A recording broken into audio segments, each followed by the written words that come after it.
We're not going to get started unless I hit the button. The button is hit. We're going. Thank you, patrons who do stuff. Okay. Oh, shit. I guess I shouldn't start an organized map. I do have a question, though. Okay. So, how exactly would my servant specifically, his attacks work? Like, I don't can I just use them as ranged attacks?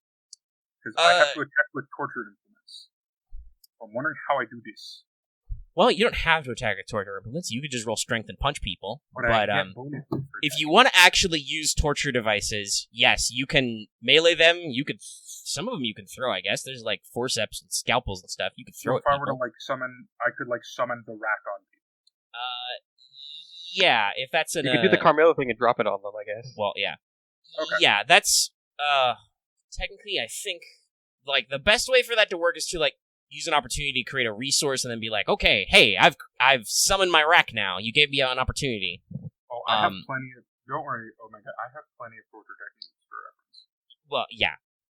Or if they're part of his, if he just has some of them with him, that's part of your default armament. Otherwise, it's specifically if you want to create a specific tool, you can, make an asset, or you can just be like, yeah, I've just got some bone saws. I'm just gonna hit him with one. I want to roll torture techniques. Or a pair. Yeah, I just got a couple bone saws and just roll torture techniques. Or a brass. It's a little. The system is supposed to be a little loosey-goosey because it's Fate, right? There's a little bit of the old narrative. How many minutes am I in? Oh, I'm a minute and a half in. I can say the fucking adjustment. There's a little bit of the old fucking adjustment. Yeah, I mean, some of them are pretty easy to figure out how, I could whip people. It's pretty easy. Yeah, if you want to just have some narrative fluff, just keep in mind some various torture devices. Oh, yeah, it'd be chains, a lot of racks, a lot of branding. Just gonna give them the old Cat o' Nine Tails, a classic. Yeah, those are the traditional Inquisition ones. There's a lot of fire and a lot of whips.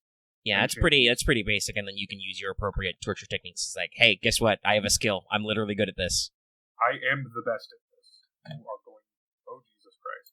Okay. I did not need to see that. Uh-oh. Now it's seeing things. Do not Google image search torture device. No, that would be bad. Why would you do that? First of all, you're going to get on a list, and now we're all on a list because you've said it on the internet. Thanks, NSA. No, it's fine. Okay. So the reason why I fired it up because we weren't going anywhere was we wanted to talk about your XP milestones. Yes. If you want to go over them for the audio and for yourself and others, we can do that. I can remind everybody, if it comes up, that you can proc your 1 EXP anytime. You can proc your 3 XP once per scene, and you can proc your 10 XP once per story. And that's supposed to be your big milestone culmination. I'm on the top of the person list, so I'll start. Sure. I have the one for basically as a member of Kalia for exploring Singularity F. I have XP 1 is when you discover the true name of a servant in the Singularity. 3 XP when you go out of your way to explore, looking for answers. And 10 is when you discover the truth behind the Singularity or you abandon your quest after deciding it's not worth knowing. And anybody else sharing that one? Yeah. I have, Celeste has some EXP milestones that are befitting of a executor. My plus 1 EXP is disposing of an undead and or demonic aberration. That is the one I have gotten my EXP from, because I'm a church executor. That's kind of my shtick. Going on the more benevolent side of my job, my plus 3 once per scene is I would take a blow meant for an ally. It's not technically limited to it, but I would say for narrative purposes, it would be take a blow meant for a master ally, not necessarily a servant. That's fair. You can set... They are narrative milestones, so you can kind of set your own narrative limits. Okay, so I'm setting the narrative limit. It's any of the masters or Mash. That's fair. Mash is still alive. Mash is also the most precious. So my character will be throwing her body in front of her. Could you word that to Caldy and staff? What? So it applies to just more than just us? Well, that's if we... Well, here's the thing, Axe. There's only these people in the scenario. Yeah. Oh, okay. And then also, when are other members of Chaldea going to come with us willingly? My plus I know 10, more in this scenario already. My plus 10 is participate in killing a high-level mage target. Most likely going to be the caster servant of this Singularity. But I think we're befriending him already. Are we? If he is the only one. It could be more. Or it would stuff. have also been able to proc off of Medea, but I chose not to. Okay. I believe I'll go next. the milestones that I have is Chaldea Security Organization, where my 1 XP is when you go into battle against enemies for Chaldea. The 3 XP is when you follow Chaldea's directives to complete the mission or ignore the orders for your own sake of your own beliefs. I worded that wrong. And then 10 XP is when you secure the Holy Grail and resolve the singularity. So, pretty much the basic bitch stuff. Okay. I have the Trailblazer, self-made. I get 1 EXP when striking first to take the advantage. So that's why you always see me popping off first. It's really weird that that's my 1 EXP since it can only happen like once per combat. But I mean, that's fair. If it's something that's fairly repeatable and low stakes, that works as a 1 EXP. I get 3 XP when going out of my way to discover new information about the area, potentially to use as later advantages. And then plus 10 EXP when defeating high-tier magical beasts, which I somehow doubt will come up here. But it's thematic. Depends on the servants. Mm-hmm. Like I said, we still have there's at least 7. You have scratched off 1. Maybe 2, depending on the rules of 2. We might. I wonder if we can. Who's going to spend the? I think only one of us can actually spend the XP to have him join us. Well, yeah, it would be. I also have the Chaldea Security Organization. Right. It's fine. Okay. What the bullshit is this? What are you looking at? What you got there? Nothing. The current fate event. Oh, yeah, the JP one. It's a very board game. Board games in space! Oh, wow, Wow. It did not like you saying space. Hard pulled everybody. Sorry. You peaked. You peaked a little bit, yeah. That's okay. Foreigner has entered the chat. Oh, sorry. Honestly, that wasn't... For the home audio, that wasn't so bad. Hopefully. There'll be some noise reduction, don't you worry. I'll do some things on Audacity, it'll be fine. I don't think it was too loud for anybody at home. Just the people listening to the call. Okay, so when we last left off, yes... you beat up Medea very badly. That's okay. She was just the starter boss. She didn't have anything fun to do anyway. And then after you guys were all kind of like, okay, yay, we did it, I guess. There was a figure who appeared with a staff, and he was very blue. And he's got a hood, and he's wearing like a skirt for some reason. I don't know. He's magic. It doesn't matter. So, could my servant possibly make a history check to identify him? Probably not see it. You can't see his face or any details. Like servants. No, I know, but he has made some very, very public-facing sins. Or we could always ask the servant decks over here to analyze them. That is also possible. Yes, I can. But yes, Sherlock. Yeah, Sherlock's here. God. Narratively speaking, would I still be hidden? Because that's what I was doing at the end of last combat. Yeah, I think so. You used a big wombo combo to silence everybody, to silence your shots and stuff. So, yeah. All right. As far as you know, nobody's used any magecraft to figure out where you are. So the scene. So that would probably involve me like rolling something versus you to like asset or something. I don't know. I'd figure it out. But we're not. Also, by the way, this is technically a downtime scene. Mm-hmm. But yes, this lad with a staff and a hood has appeared. Yeah, I don't know. So, who has your eye thing, Dallas? Which one of you has that? Servant? That would be Father Thomas. Okay. Has mystic eyes, perception of the wicked. Well, he's lawful neutral right now. I don't really know how that works. That means I have to make a roll. Yeah, okay.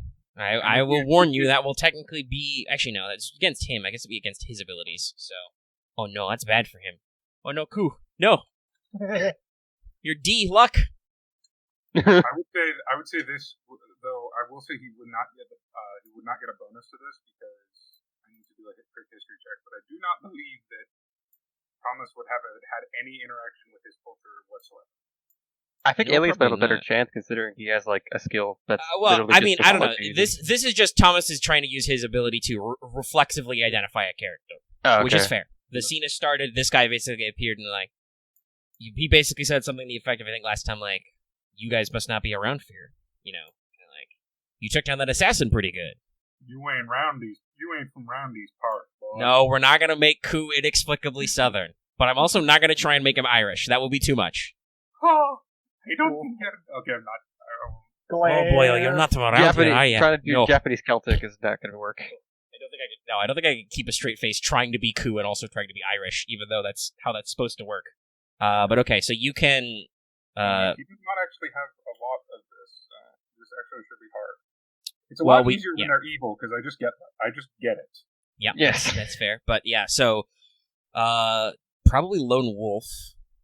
Yes, this is Lone Wolf. So yeah, it's technically just 3d8s. Okay. Wrong thing. No, you're gonna roll a bunch of symbols. Why did you roll Why did you roll so many? You made it tiny. That's not a 3 or an 8. That's many dice. Why did you roll them? It's exclamation point Polly, by the way. I know. I'm just very amused. You got a 1. I got a 1. Get a 1. Yeah, I will activate that. So you're gonna do 6 and 8, I assume. Well, yes, my result is 14. With a D8 effect die. Yes, D8 effect. Okay. Let's build his pool. He is Lone Wolf. He is very much alone right now. That was at the plot point if For a D10? on it. So yes, you get a plot point. I add a D6 to the Doom pool.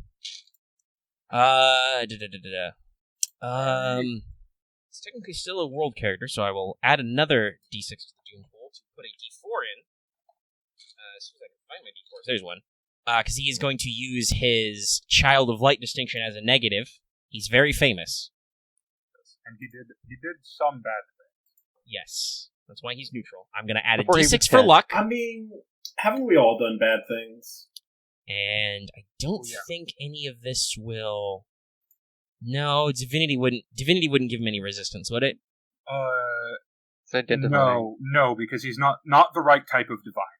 It's fair. It's fair enough. Because there he are was actually some saintly- if he was Judeo-Christian saintly, figures who have divinity rating. Yeah. But No, if he was saintly, he would literally be immune. okay, so he's gonna roll an eclectic D10, D4, D6. Okay. Also, isn't you using stuff to add stuff to the world's Doom pool also self-beneficial for you?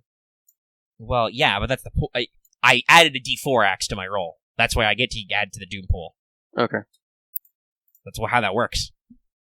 It's like when you guys can use a distinction and never ever have done it for plot points. You can give yourself a D4 and screw yourself over. 10. Oh, I'm waiting for I'm waiting for a good moment because I haven't actually had an opportunity to do it.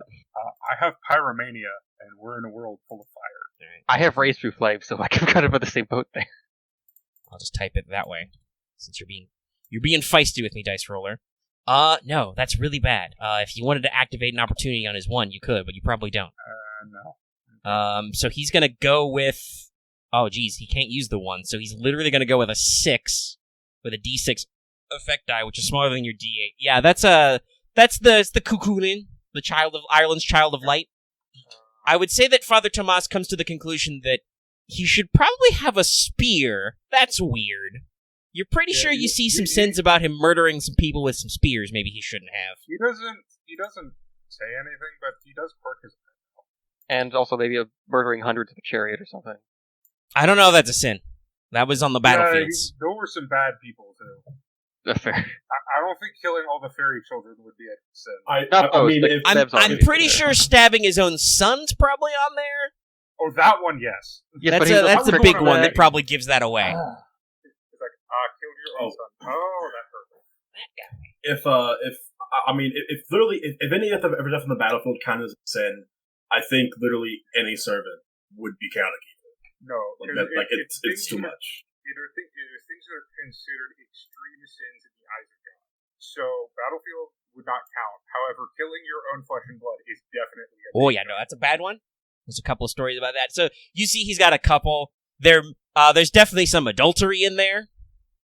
Because, as we all know, fucks. Yep. Yes. But I'm pretty sure most servants have adultery.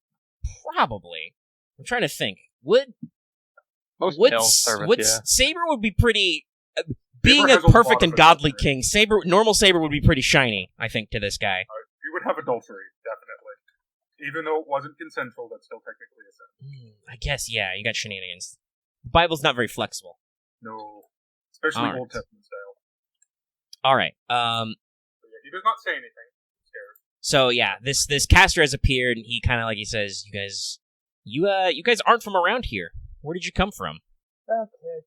You're probably not going to believe it, but who knows. But we're from the future, the Chaldea Security Organization. more or less we picked up something a little bit screwy around here, and we're here to fix it. Got any information for us? Kind of cocks his head at you and says, "Huh, that's new, but there's nothing right about this Holy Grail war. I'm Caster, in case you can't tell." He kind of picks up his staff and shakes it a little bit. "Since we're still in the war, I'll save my true name for now. I can tell you a little bit about what happened here. Clearly you're not the originals," as he kind of looks up and down your various ones. As it looks, let's see. Who is out? I think actually everybody's out. Everybody's servants are out right now. Obita is not. Yeah. Oh yeah, Obita Obita is sleeping somewhere. Like Hoshiguma just refuses to enter spirit form. Like I don't think that'll ever be a thing. That's fair. So he kind of looks up and down and says, "It looks like you got a Berserker, a Rider, or perhaps a Lancer," he says under his breath, almost like he regrets something. "An assassin, a pipe guy." That's Caster. He, very pipes up. So, yeah, the fact that there's two Casters here should probably clue you in that we're not exactly the originals, as you put it. Oh, all right. Well, you there's did me a another favor by background. taking care of Assassin. I suppose he kind of, again, looks you all up and down. I don't know if I can trust you all the way, but I can give you a little bit of information. I am in kind of a bad way, and you've done me a solid. Or actually, you'd probably just say you've done me a favor. Servants get modern language into their brain, but I'm not sure. I don't know. Ku would be the kind of bro-faced bro who would say, "Do me a solid." I don't know. He's a druid, like, He would. yeah. You did me a solid. Druid 5. None of you can do the Druid 5, actually. I don't think so. Though, I don't know. Sherlock Holmes Requires is knowing English. runes. So, yeah, I will now, no longer in the voice of Ku, summarize what he says, because he will exposit briefly in this downtime scene. And he says that, this thing kind of been weird from the beginning. Ku explains, Caster, I should say, for the purposes of the narration. You know who it is, obviously, because I referenced his visuals, but in character, only one of you knows so far. Caster says that it's all been kind of weird, like, ever since things went wrong and the city was destroyed. He's lost all track of time. He doesn't know if it's been one night or 100 nights. He definitely doesn't have a master anymore, but he can't remember what his master was like before. He thinks it's just part of that weird time dilation effect. He's basically been using territory creation to kind of scum off the ley lines, and he kind of explains what happened. So it was Saber. There was something wrong with Saber. I think it was a woman or maybe a young man, I'm not sure, but they were really strong, and they're the one who kicked it off. He kind of gestures vaguely in the direction of the giant crater you've seen earlier. Saber kind of kicked off a fight and started taking out the masters and servants one by one, and then after the servants get taken out, they show back up on Saber's side, until only he, Caster, was left. And he said he used to be posted up in the church, but then he got run off by another servant. So he says, I think it was probably Lancer. She had a long polearm and a lot of magic resistance. It's kind of unfair how that works. Ku has many existential thoughts in this form. Concerning Lancers. Yes, concerning Lancers. And then he says, so he came here to the residential area you're in now to try and get mana from the ley line, and he was kind of in a competition with Assassin, who was also remarkably robust to magic. So they were in kind of a little fight for territory until you guys came along, and you took care of that for him. So he basically says that that Lancer is posted up in the church, and Rider is the one posted up in the port. All right, so that could mean a lot of things, but dangerous. He says that from what he didn't get a good look at Rider's face. He wore a hood, but he was a large one. I think he must be a general or a king. He has a mount too, but I think he summons reinforcements. What kind of mount? I haven't seen it. Haven't seen his noble phantasm, but obviously he's a rider. That's how that works. You new to this, kid? You have a rider, don't you? Riders have lots of noble phantasms. It's kind of fake. Nah, I didn't see it. I'm the only one of us who has experience with the previous Grail War, although I was a judge. Merely an assistant. Feeling something. Nah, lost it. Doesn't matter. Not important right now. He'll come back to me later. I'm very tempted, even though my character would not be able to say it. Just like, don't worry, I won't cut your arm off. No, don't worry. I won't tell you to stab yourself. Don't worry. Lancer, shit yourself. And then he's like, and then I believe Saber disappeared somewhere. I think they might be with wherever you're. Actually, how much of your singularity bustin' rules have you explained to him that like you got to find the Holy Grail and secure it and stuff? Yeah, we probably would have explained. We have to find the core, but probably not say a Holy Grail. Just we have to find the core. All right, fair. You got to find it. So he's like, all right. So Saber's probably posted up. Haven't seen them since the beginning. They're probably posted up at whatever the center of this. What'd you call it? Singularity is. I believe that Archer and Berserker are guarding them. Don't know much about Archer, but he was a weird one. He used guns. Oh boy. I don't know if that was his noble phantasm or just what he did, though. Servants are a lot of servants in this Grail War weren't right from the start. I will tell you, without revealing my true name, that I am not normally summoned as a caster, though I do have many magical powers, and I'm not afraid to use them. On the topic of that, how would this? How about we form a contract, so like maybe you have a chance of reclaiming more of your strength? Yeah, we could do that. I could sign a temporary contract. This would be spending 5 EXP to get a temporary story resource. Mm-hmm. Does anybody have 5 EXP they would like to spend? The only one Right that now, has that obviously. the only one that could possibly do that would be Robin. That's Hold on. I'm also narratively not taking part of the scene right now. So I also on. have Hold the on. skill for contracts, but I don't actually have the experience. Yeah, but that's not how Let me mechanically. go stab a skeleton and then I'm down. No, it's not gonna be a root. Like you can say that. Like you can leave that option open and then like, to permanently add him to your asset list, you can leave that open. Though I don't know. during this Matches. downtime thing, I would like to sneak a little ways away to be out of earshot and ask Da Vinci if the two signals we've met up with match the ones he found. I want to make sure we're not getting shim-shammed. Oh, yes. There's one extra servant response with the team right now, and then they've lost one of the ones that was in this area. And in fact, Da Vinci was on. Your communicators were all there. Da Vinci could probably and the Chaldea team could probably confirm the destruction of the spirit core and the servant being destroyed. Unfortunately, my character would not be necessarily willing to bond with Mr. Coup there. No, I can see that. That might be awkward with your pre-existing situation. He is also a heretical caster. As Oh yeah, no, he is a druid, and one of his noble phantasms is the Wicker Man. He's the Wicker Man, yeah. And the other noble phantasm is Matrix Wodan. Yeah. It's bad. What does that do? That's his double secret noble phantasm where he Odin's people. It's weird. We'll see it if anybody agrees to it. For narrative purposes, you can just say that we'll think about it and he can hang around. Yeah. It's just that he won't be able to like call on him in an action scene to do stuff and the like. I just think Aelius is the person that wanted to some make a way contract to- with the druid because he wants to. It's like rude magic and everything. That's like, Should we decide on some way to signal him in case we want to meet back up? If you wanna prearrange a signal when you're done, he can Yeah. just slip you a little rune. Just throw this, give it a little bit of magical energy, and throw this down. The rune will find me. All right. right. Well, But he has one more servant to exposit on because he didn't mention Berserker, and he'd just be like, I don't think anything changed with Berserker. He was just a big one. Maybe Like, he kind of eyeballs. it's about to bring it He's up. like, might have had a head on her. Even he was a large lad. at that point, I'd look over to Holmes. Yeah, just give him a look of mind doing your thing and see, and piecing together who we might, at least one of these who might be fighting. I mean, it's not a lot to go on for any of them.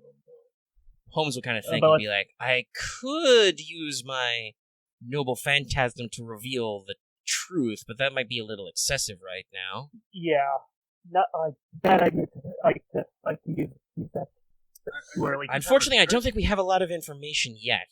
If I saw one of these, I could probably come to a conclusion, but just a muscular rider who summons allies, a lancer with a scythe, a powerful saber who could be a young man or a woman, and Did he say scythe? I thought it said polearm. I thought he said polearm. oh well, yeah, she had a long polearm. It was. I can't remember if I said scythe. It was a scythe or a hook blade. It's really, honestly, it would be I do goofy of want him to hold it for me. I do want to ask him. Yeah? This may be an odd question. Did the Lancer encounter look European or Asian, or was it impossible to tell? Didn't get a good look at her face. She was wearing a hood. Okay.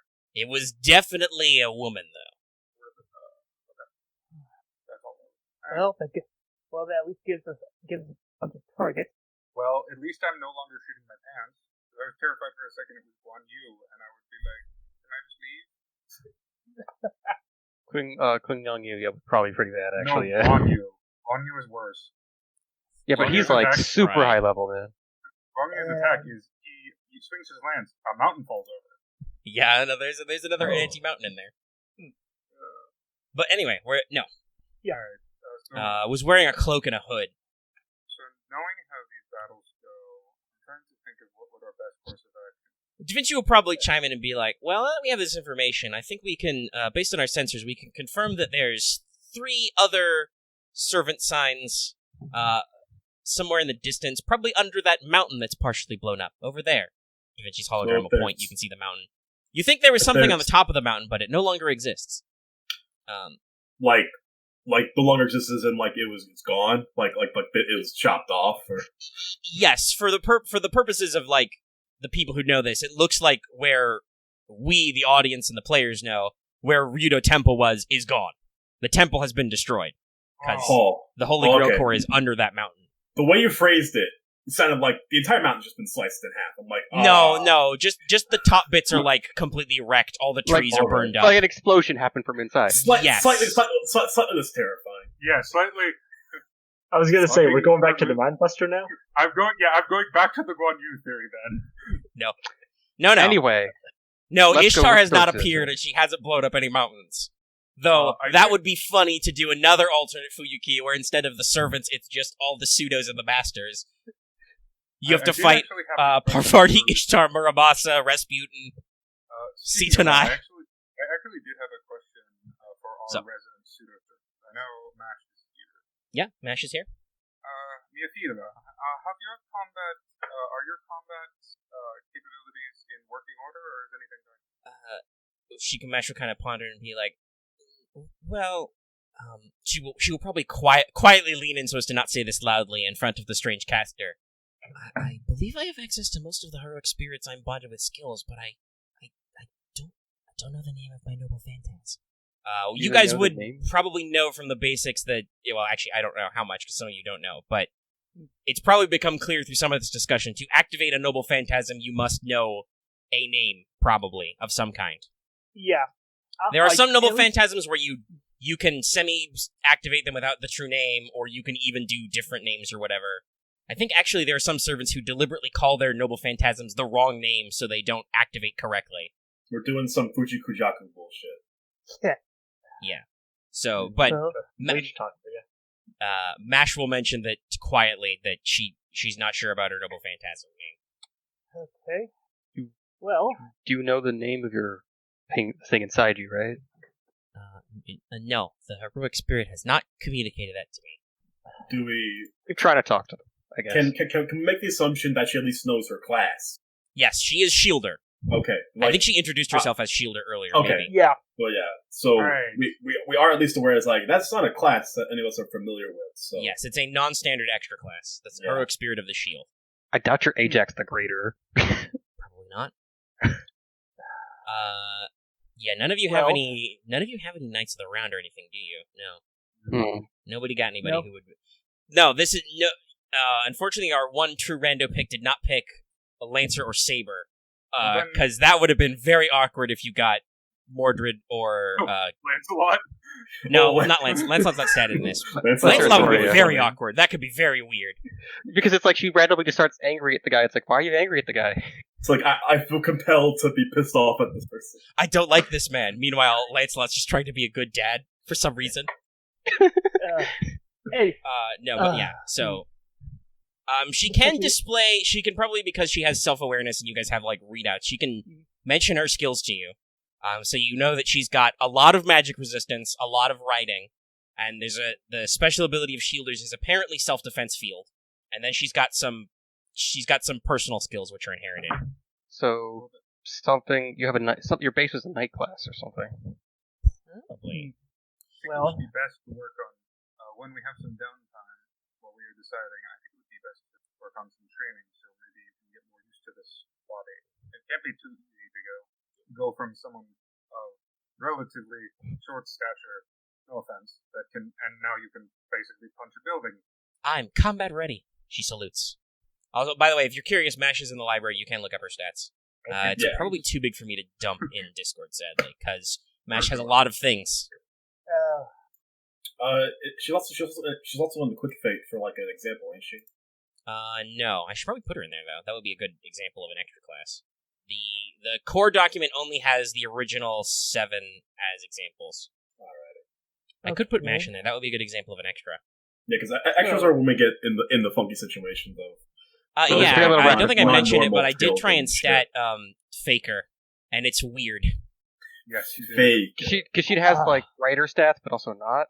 It's very weird. Actually, honestly, she's built more like an assassin, but also in her profile, apparently, I mean, that makes sense because I think in the anime she uses offensive magecraft, but she's also got high-speed Divine Words B, too, so I'm like, what the fuck is this class? It's like she's meant to be where you can't determine her actual class. I guess that's what they're going for. Is just you have no fucking idea. Is she like an amalgam of all like the cavalry classes? I guess because she's got a mount like a rider. She's got independent. Well, it's independent action that is also can be riders, but like she's got deception abilities, magecraft, mystic eyes. It's very weird. It's a discussion for a different time though. But yeah, so Mash has a variety of skills she can use to help you. Okay, like I'm trying to say, like, well, the question is that we should probably either take care of the 2 servants that aren't underneath that mountain, just so that we don't get pincered attacked if we go for the mountain. So the question becomes: do we take out Rider or do we take out Lancer first? Well, I mean, we should just take a little closer. Do we know that they're working together? Yes. Caster is like, yeah.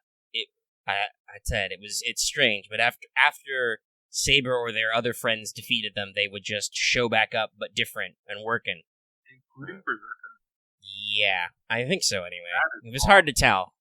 I think it happened, but I gotta be honest, his behavior's not really any different. He's just wandering around in the woods out behind that mountain.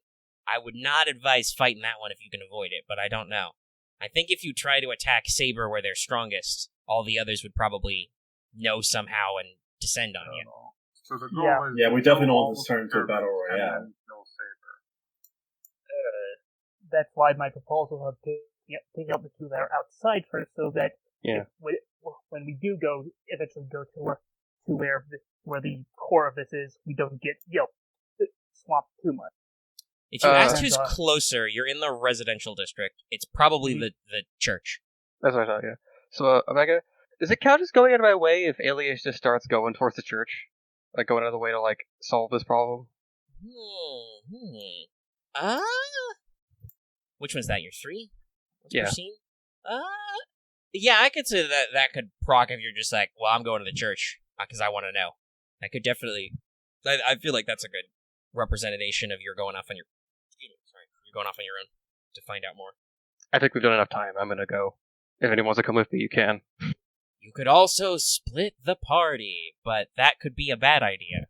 Yeah. I'm honestly tempted to. I think... Okay, so What's not to say we did? There are 5 of you plus Mash, so you could 3 and 3, but then you would really have to split the 3-on-1 servants is probably okay, but yeah. The big issue to me is if one of them is Rider. Like, I'd be confident in 3-on-1ing Lancer, and if the other one was like, I don't know, Archer or Caster, I'd be confident in that. But I'm not confident in 3-on-1ing Rider, because apparently he summons armies. I'm just having the thing where, like, I'm having Aelius do the aesthetic mage thing. Just be like, going. We're enough time, we're just going. Okay, let's go to the church. All right. So this is. Do you guys want to try and do any downtime prep time? Yes. Okay. I'm basically discarding my for the sake of it. I'm discarding my. You want to make sure you hit your milestone. You're just moving on. I'm just discarding my downtime action, which is fine. I wish to prepare my sacraments and my grenades. Okay. You have grenades just as part of your like armaments, right? I have 3 more, and then I have to start making more.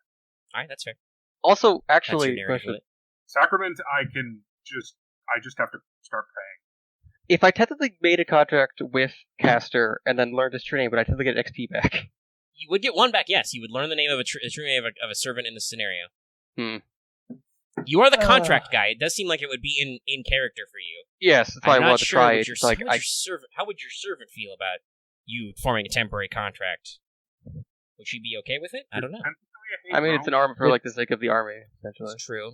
He is another subject. And she is a writer and he is a caster. She can 100% kick his ass. Yeah, she would totally kick his ass. At least in her opinion. Also probably true. I don't know. How much magic, He's also how much like, magic resistance did you give Rider Pence? I think it's B. Yeah, that's a good one. That's a solid one in there. Yes. What is this, Vespairr? Why is it all mango? Why is it all mango? I think it's a joke that's happening in the game. Okay. Just for instance, it is very out of context. These places are bullshit. All right. Okay. Well, you've got enough EXP. Do you want to do that? Do you want to unlock a story resource and contract coup? I mean, I only have 4, so You like, only have 4. Okay. I wonder. I could technically do a thing of like, You could try and like ask him what his true name is. I guess. Well, actually, that's a good question. Does he go with you? He'll probably be like, "I'll hang back in case something goes wrong."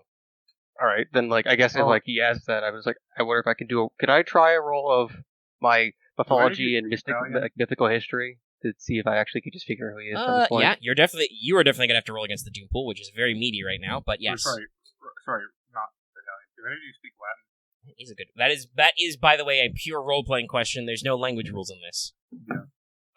I assume like how much I haven't tech. stand out, but I am European from descent. Would you speak very, very fluent Latin, or not fluent, but would you be able to speak Latin? Classical Latin? It wouldn't be Church fluent, Latin, but as a mercenary, Be able to read it and I vaguely understand it. would be able to have a lot of languages under my list. Then if you do have Latin, then you do hear my servant tell me the servant's true name. Well, I'm staying out of the scene as long as Ku is Well, there. if I'm nearby, then like I Well, could yeah, I don't vaguely know. understand it. You did sacrifice your down. At what point would have Tomas have said this? Like when you're deciding where to go? As soon as Ku is way away. Okay.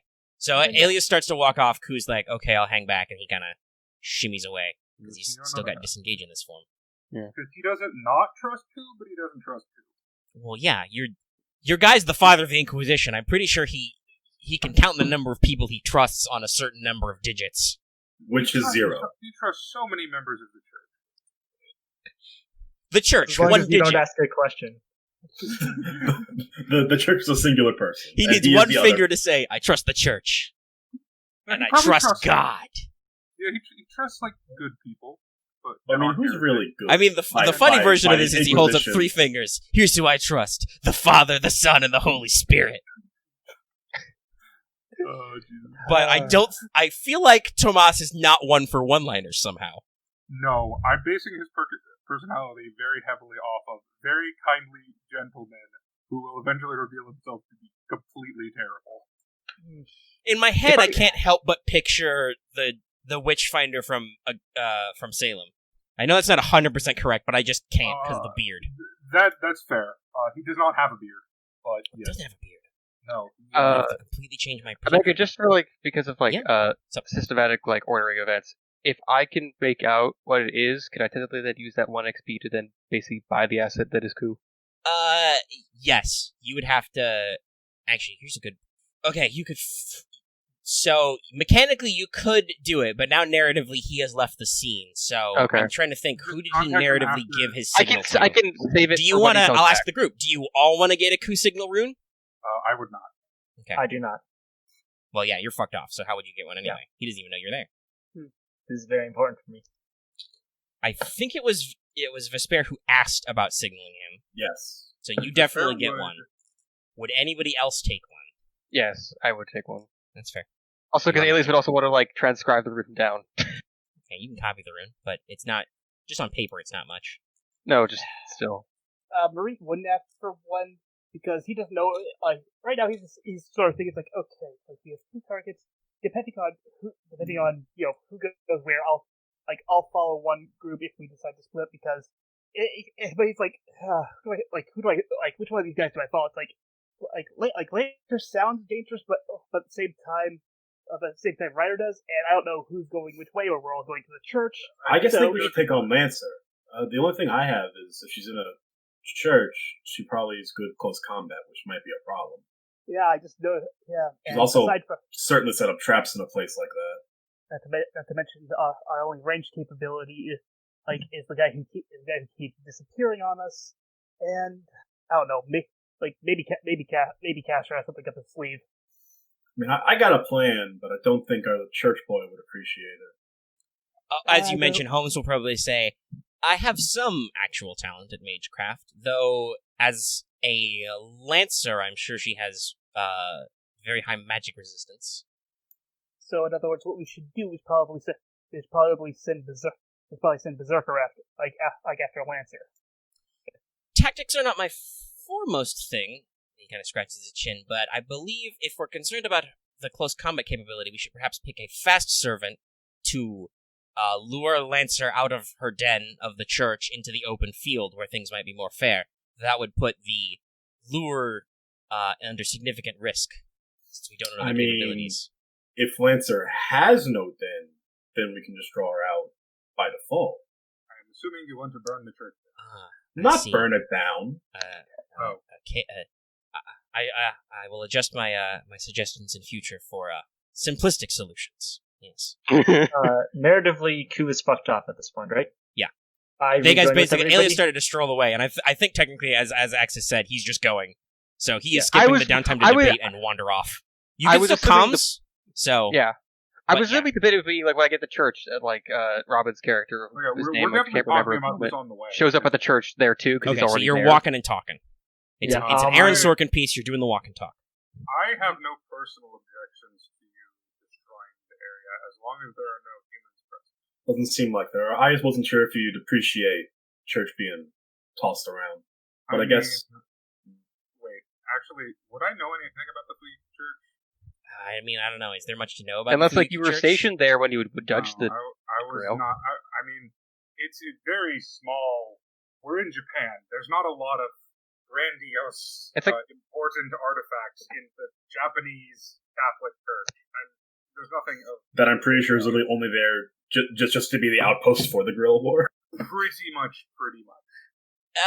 Yeah, you'd probably know they've got some... If it's still intact, there's some spooky basements or whatever. You've probably heard of it.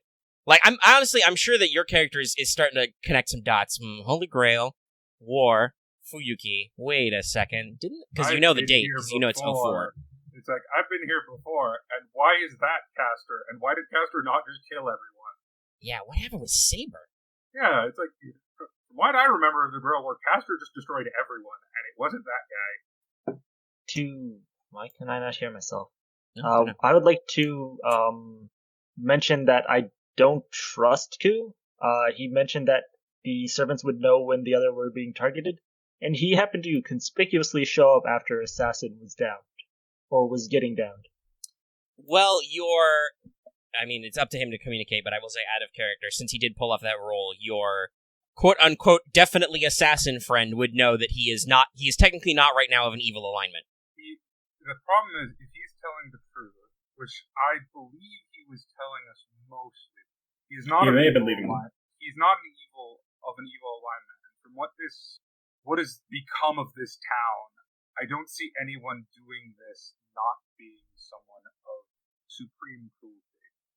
Also, by the way, here's a fun fact. I don't know why, but I was literally trying to find reference photos of the Fuyuki Church, and apparently it says that it's literally about an hour walk from the residence. Yes. Fun fact.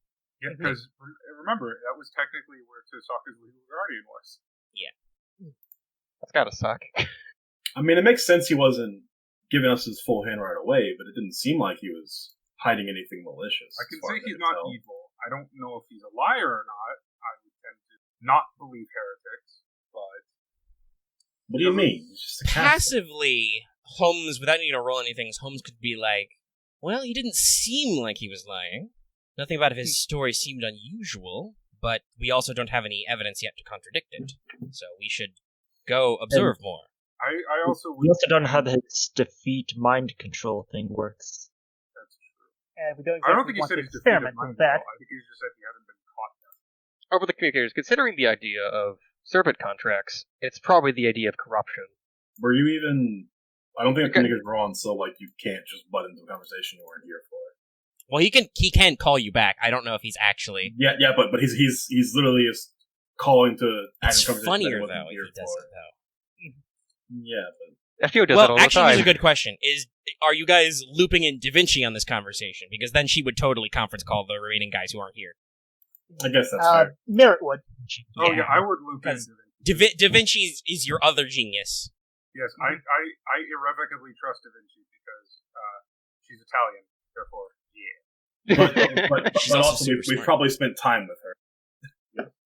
She's Yeah, also one of the honestly, if people you guys were keeping us actual alive. master candidates, you would know that Da Vinci is one of the heroic spirits that you guys would probably know. You probably don't know how bad Mash's backstory is, but you do know that there was an attempt to summon a third, and Da Vinci was the second, and for some reason they don't talk about the first. You don't know why. I feel like at the very least, like the people who communicated with her a lot would know the general gist of her backstory.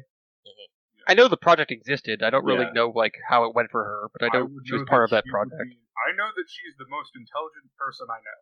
Yes, which is true. 'Cause she, Yeah, for the situations. Da Vinci literally has the natural genius skill at like EX. Yeah. I am the Renaissance whoa man. I know all things. Da Vinci would probably chime in and be like, Aelius might have it right. It's theoretically possible based on our understanding of the summoning system, because every servant has a saint graph and a spirit origin. It would be theoretically possible through some form of magecraft or curse or other supernatural power to corrupt or absorb the saint graph. It would degrade all of their potentials, but it would make it where they such work. such a mechanic would alter their nature and their statistics. They would not appear as normal. I have to be honest. I'm not entirely sure if that assassin was necessarily done through this process or if that was just her nature. But if that was Medea, that is probably not the form most people would assume she would take as an assassin. Well, she's a witch, so she'd probably Yes. be a caster. It is, I suppose, possible that our caster friend was summoned first and thus locked Medea out, but not known as a caster. I say we find. I say we find this Lancer and then test our theories. So, by this theory, the Lancer is going to be, I don't know, King Arthur or something.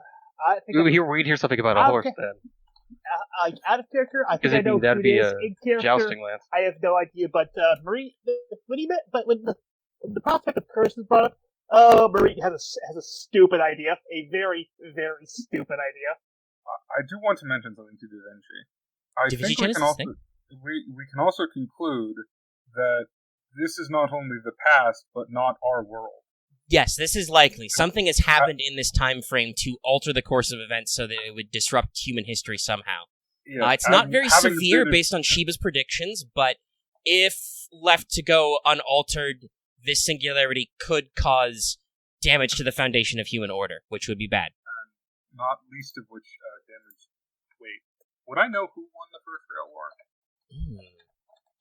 I mean, that's not Not what happened with all that. Yeah, that's not open knowledge to the people in Chaldea, but since you know about the Grail War and the Church, it's not a secret either. I think Okay, Holmes was so- able to dig it up in Atlas's Trimentis database. Not the least Yeah. of which would cause supreme damage to Chaldea's standard. Da Vinci Therefore, kind of time- gives you a knowing eyebrow and kind of just nods silently. Therefore, causing a time paradox, meaning we couldn't. I'm not going to go down. I'm not going to go down Nope, that rabbit that's hole. a bad idea. Let's not. It would be bad. This is Yes, you can trust this genius. It would be bad. Fix. Just to ask an outside thing, should we? I think we should get moving to the next scene. No, it's fair. I'm actually going to ask to take a quick break. I just didn't want to cut off everybody while they're asking questions. Okay. So I'm I mean, going to pause the it's recording for a second. it's an hour walk, so we have ample time to get through mini discussions. But yeah, I think we've talked. the way Speaking of out hours, we were our almost an idea. hour into the recording, so yeah, It's there will be some bit editing, quiet. but yeah, I'll pause for a second and go away, and then come back, and we'll get into it. The Yeah. recording again too. Okay, we're live again. We're back from our break. Okay. Yeah. During downtime, Marie messes with some stuff in his bag, then goes to Sela, hands him a vial full of an innocuous-looking liquid. He's like, "Look, in case you get hurt, here's something that'll just help patch you up. That way, I don't have to rush over to you mid-combat and try using my mage craft to pour it on you. Just keep it in your pocket." Thank you very much. I should. You said me, right? No, Sela, Who's that? like Vespairr's character. Sela. Sela, sorry. Sorry, we have Accent. very similar names. I had to literally remember your names and put them in the thing in the No, description. I saw that when had to go I scroll when you up. first put it out. Yeah. Sela and Celeste. Oh, also on the way, Ryder's back in spirit form. That's fair. Devram would like to do what he does and run ahead, check out the church, see if he can see through the windows or something. Okay. Honestly, because you were a little bit ways away, and the Aelius said specifically he was going on ahead, you guys probably arrive at the church at similar times, but I assume that Aelius is just strolling forth, and you're like, wait, hold on, I gotta scout ahead. So both of you, roughly at the same time, see it's the Fuyuki Church. You know what it looks like. It's at night, and it's smoky, so it's kind of like that one scene with Archer and Lancer, but not. Why do people always go to this church at night? Anyway, you don't see any lights on or anything. Looks a little beat up, like perhaps Castor said that he had to leave this place that was his base. Maybe he got run off, so like some of the stained glass in the front are broken or cracked. There's some, bits of the roof fallen off. Some of the wrought iron fencing is just, bent or, blown over. What both of you can notice before Devram decides to sneak closer, is, you think you see a couple of maybe figures kind of standing around it, but you look closer, they're just statues. What are they look like? They're people statues. Like what kind of people? They're probably too far away to get any details. They are human statues. Do I detect evil from the statues? No, the statues are not evil. Okay. The statues are rock. So this is not a Doctor Who episode. No. They are all not the same statues shape? of angels, they are definitely statues of people. Are they all the same shape? So, Devram, you're gonna scooch a little bit closer? Yeah. Meaning you can actually ask these questions, and the rest of these guys standing in the background of this church can't ask these questions? Yeah, I would like to go up to the side, see if I can see through the windows or something. I assume they're busted as fuck. Yes, some of them are broken out or have holes in them. Looks like something was punctured through them. Okay, alright. Okay. That would be very mean to make you roll against the Doom pool right now, but I think that's the appropriate pool you should probably be rolling against, so... yeah, you should build a pool to sneak and roll versus this Doom pool I have. Oh, man. We gotta burn boy. this Doom pool, honestly. Let's go with my shifty die for my distinction, my D4 for master, my expert covert. Don't forget your, I assume, lone wolf in there. I didn't hear you say that, but make sure you put that in there. Oh, yeah, no. So that's 2d8. By the way, where for is defense. Okitam while you're doing this? Because obviously she can move fast. Is she just standing at the fringe? I'm glad you asked. She is behind the fence, back when we fought Assassin. She's long ways gone, because I'm used to working alone, so I didn't remember to wake her up or get her or anything. And so she was already... Whatever. That's okay. She has a special power to enter a scene. Yeah. Without spending a command seal, because obviously that's a thing you could do. And technically, I guess you guys would know that theoretically Chaldea can repair your command spells, so you don't have to worry about it being over when you run out of them, but they are a limited resource for the scenario. Yeah, it's basically, when we're back in Chaldea, they can repair them over time, but we're not going to be able to go back to Chaldea. Yeah, you each have 3 per one, and they're pretty big deal. To keep the D4 as well in my roll, so it'll be a 17 with a D8 effect. Okay. I'm going to roll 68 and 2d6. I'm going to physically roll them because I physically have the Doom pool. You didn't roll any ones or anything, right? No. You rolled very well, actually. Pretty good.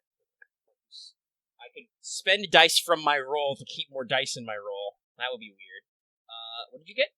A 17 with a D8 effect. Okay. I did my best to not be seen. Yeah. Yeah, it would be still as much as funny as it would be to spend some of my like d6s to keep another die. I think I'll just go with the 5 and the 7 on the d8s I've rolled, which is my biggest. So that's 12.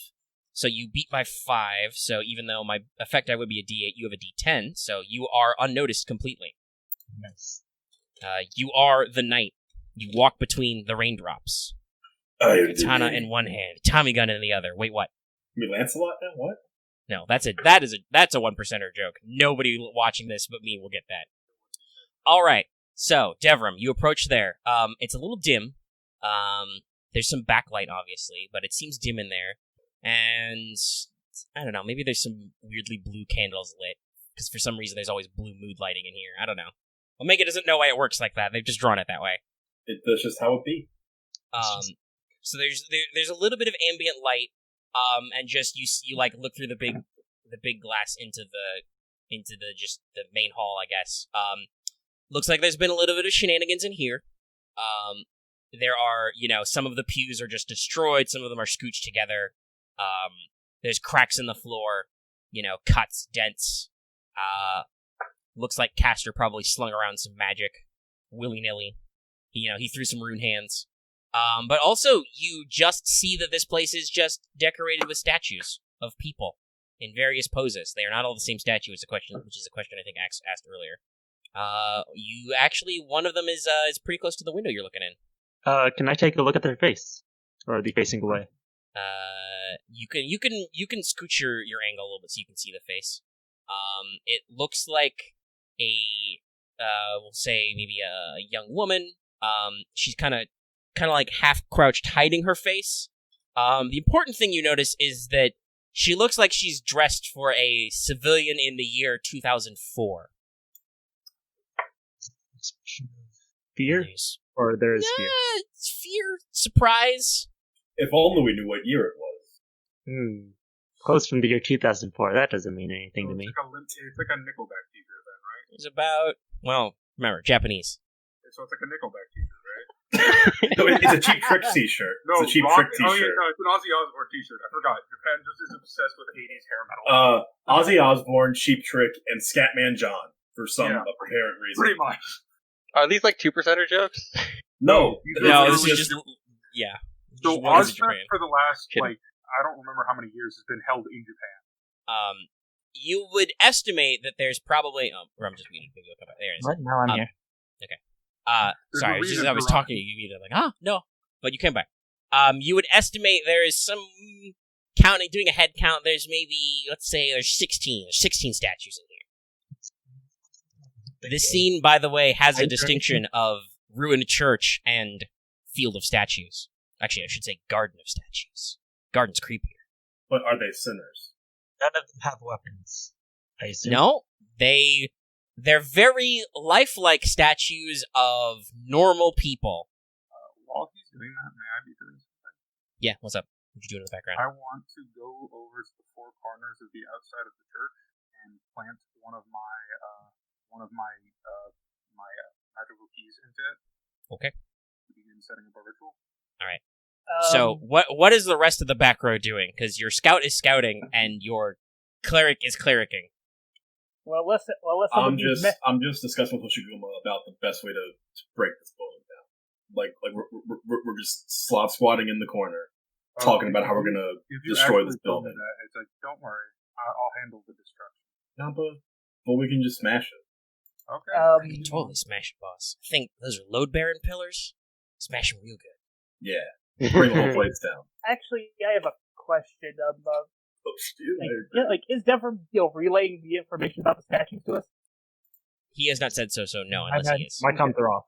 Okay. He's in stealth mode. My comms are off. If you say anything, I won't hear it. Right.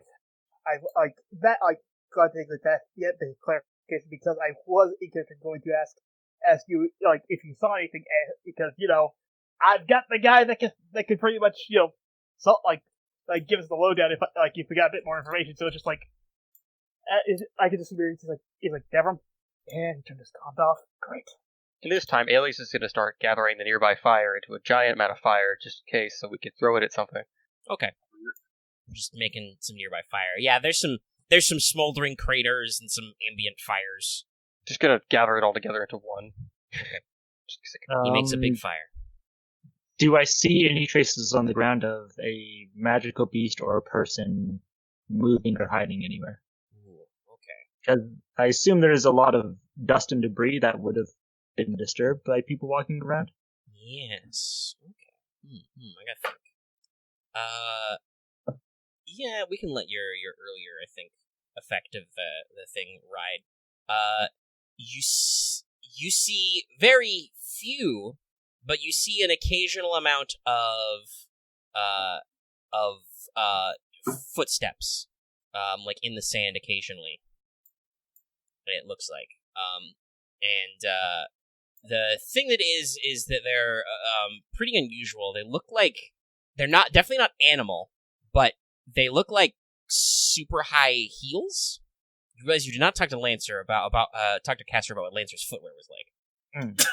I mean, it didn't seem pertinent at the time, I guess. She may be kicking it in platforms.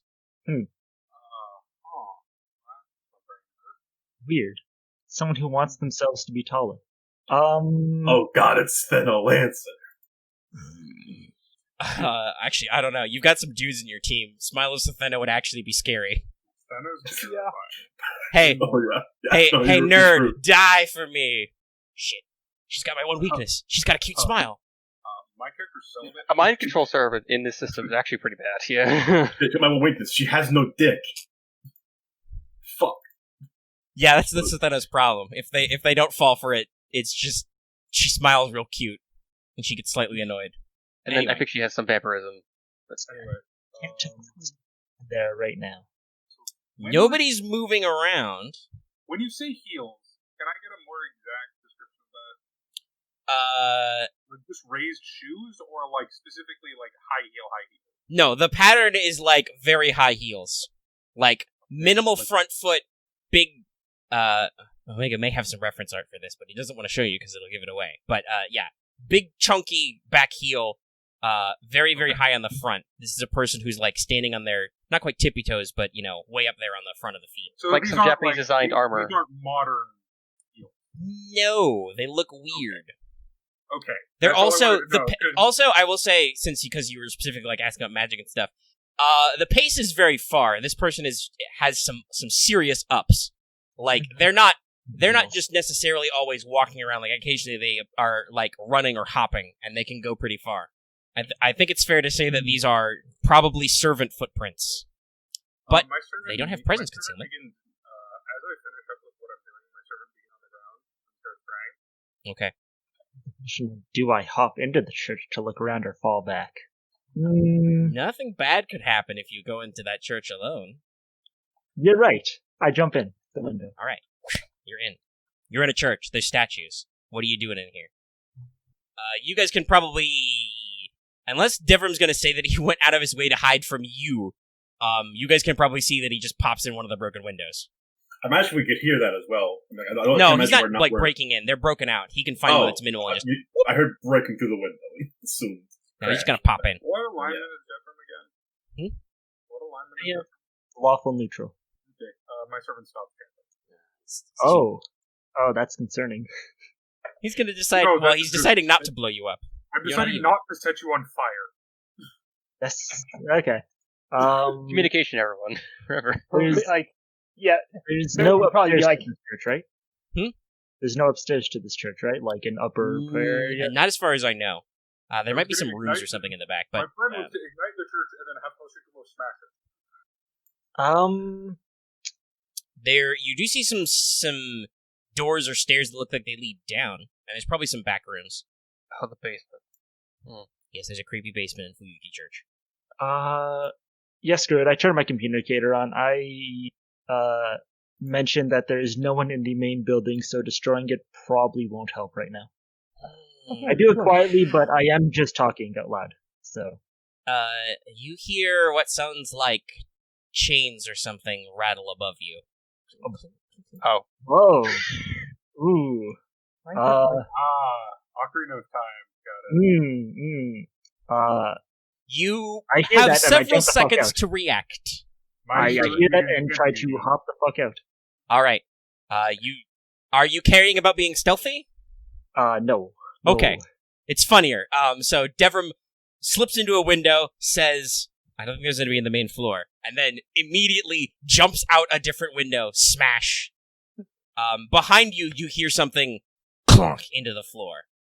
And one of the statues is probably obliterated by it. At this point, I'm telling Hoshi to smash. Alright. Yeah, at this point, It's... I'm finishing the chat now. Okay. I I'm think gonna technically that will take you less time to do, even though Vespairr technically stepped up with Hoshi, but do your thing first, Dallas. This will make it easier for them to smash. Yeah, I figure. I think that technically your action would go off first, so go ahead. What do you... I also want to say a thing that once Hoshiguma smashes the building, and if I see it, well, that doesn't matter.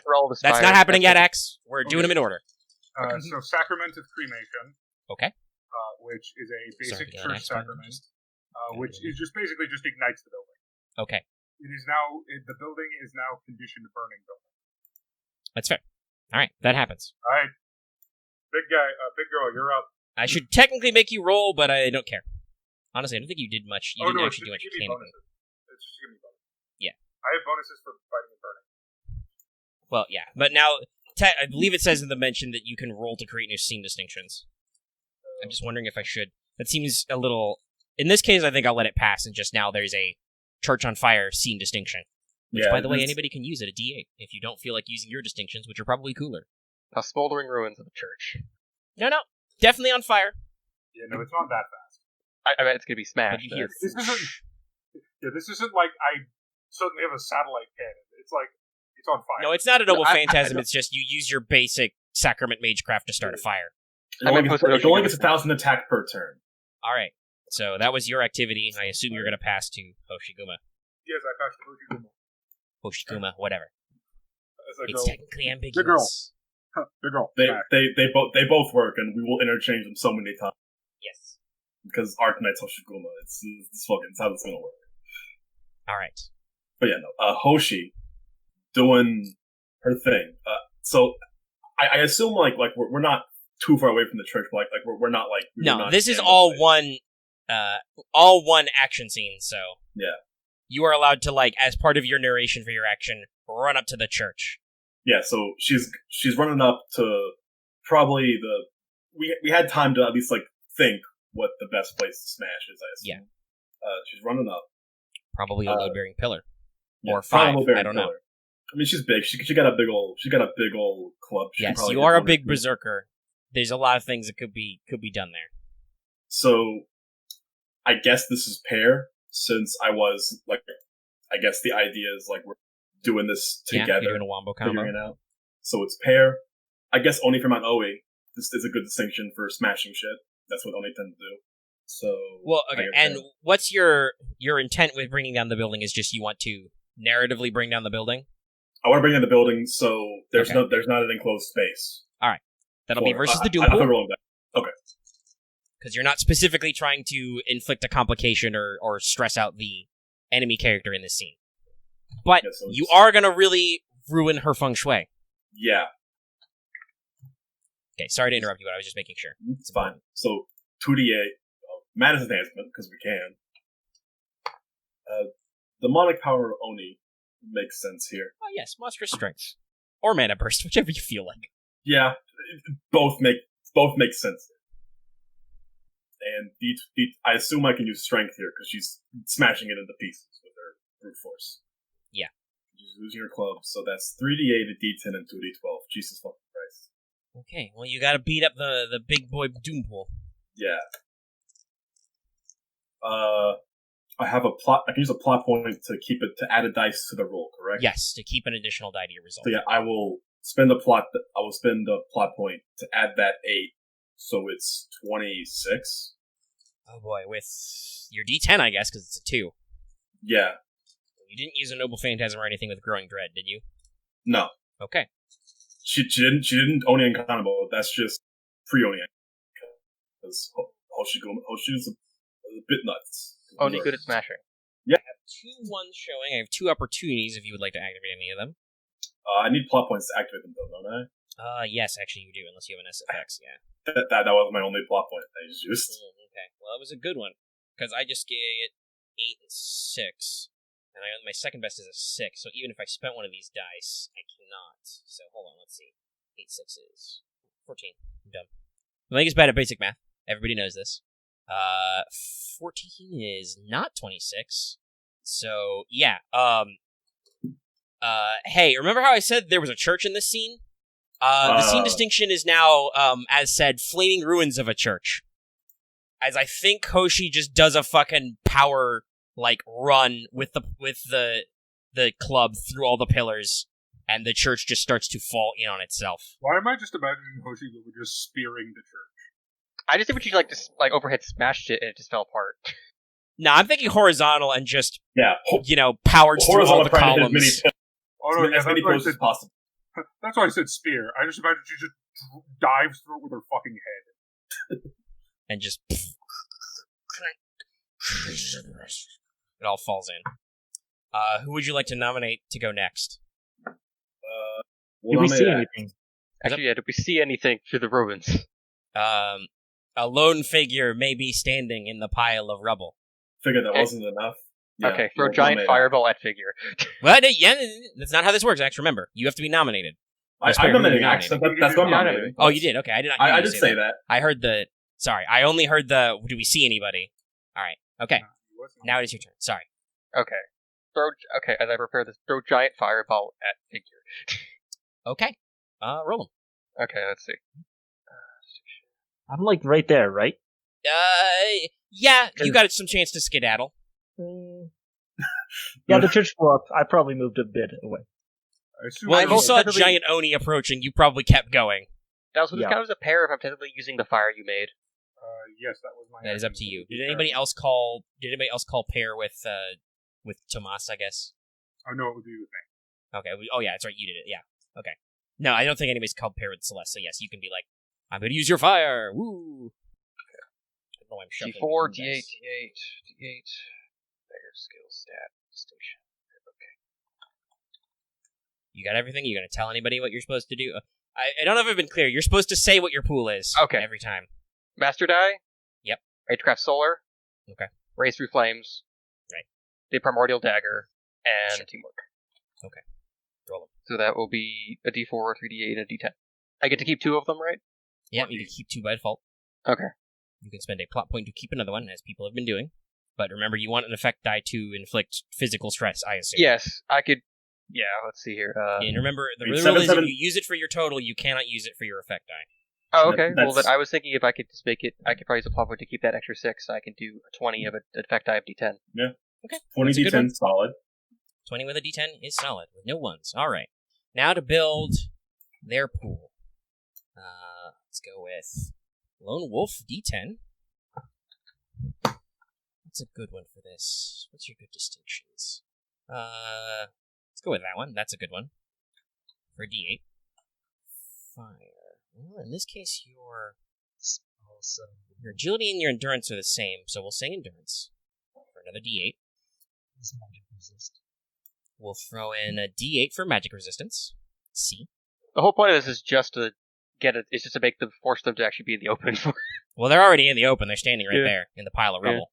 And also, no, the intent of this roll is to inflict physical stress. We've been over this. Yes. Okay. Let's see. It's not a standard use of that skill, but it could be used. I'm going to use Transformation B to add another D10. Going to physically warp out of the way. Cannot use that Noble Phantasm, so we're just going to go with 2d10 and 3d8s, and I can, after I roll, I can spend from the Doom Pool if I need more dice. Wait, no. I think if I want to add them to my dice pool, I gotta spend them first. If it's SFX, it probably is. Alright. Yeah, I'm gonna get rid of 2 d8s from the Doom Pool to add 2 more d8s into this. Okay. Well, hey, I got the Doom Pool. Give me a big roll. Okay. What's my best results? Can get a 14 with those 2 7s for sure. And you then... can match the 20 with a dice burn. If you use another dice burn, yeah. But yeah. It's... doesn't have to... I believe it's beat. Yeah. And I have to spend a die of equal or the same size. Do I want to actually... the same size. Yeah, for me, I have to spend a dice from the Doom Pool of equal to the same size of the extra die I want to keep, or bigger. So I can spend 2 more d8s to use, I guess, both of those 5s to make it 24, which is not enough for a big move. Actually, hold on, I need to check my own rules. With the D10 effect. I think I just cut the doom pool in half. No, you've done good. It's not how you spell resistance me. Dear Google Docs, I need you actually to go to the top and find the first instance. Okay. Rolls and reaction pool, yeah. The effect die is equal or smaller, it's automatically stepped down. So it would not be.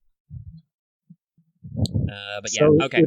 If you get rid of the 3 and the 5 in the D8s, you can keep this total with the D10 effect, and that's 25. Okay. But the effect doesn't matter, this is a reaction.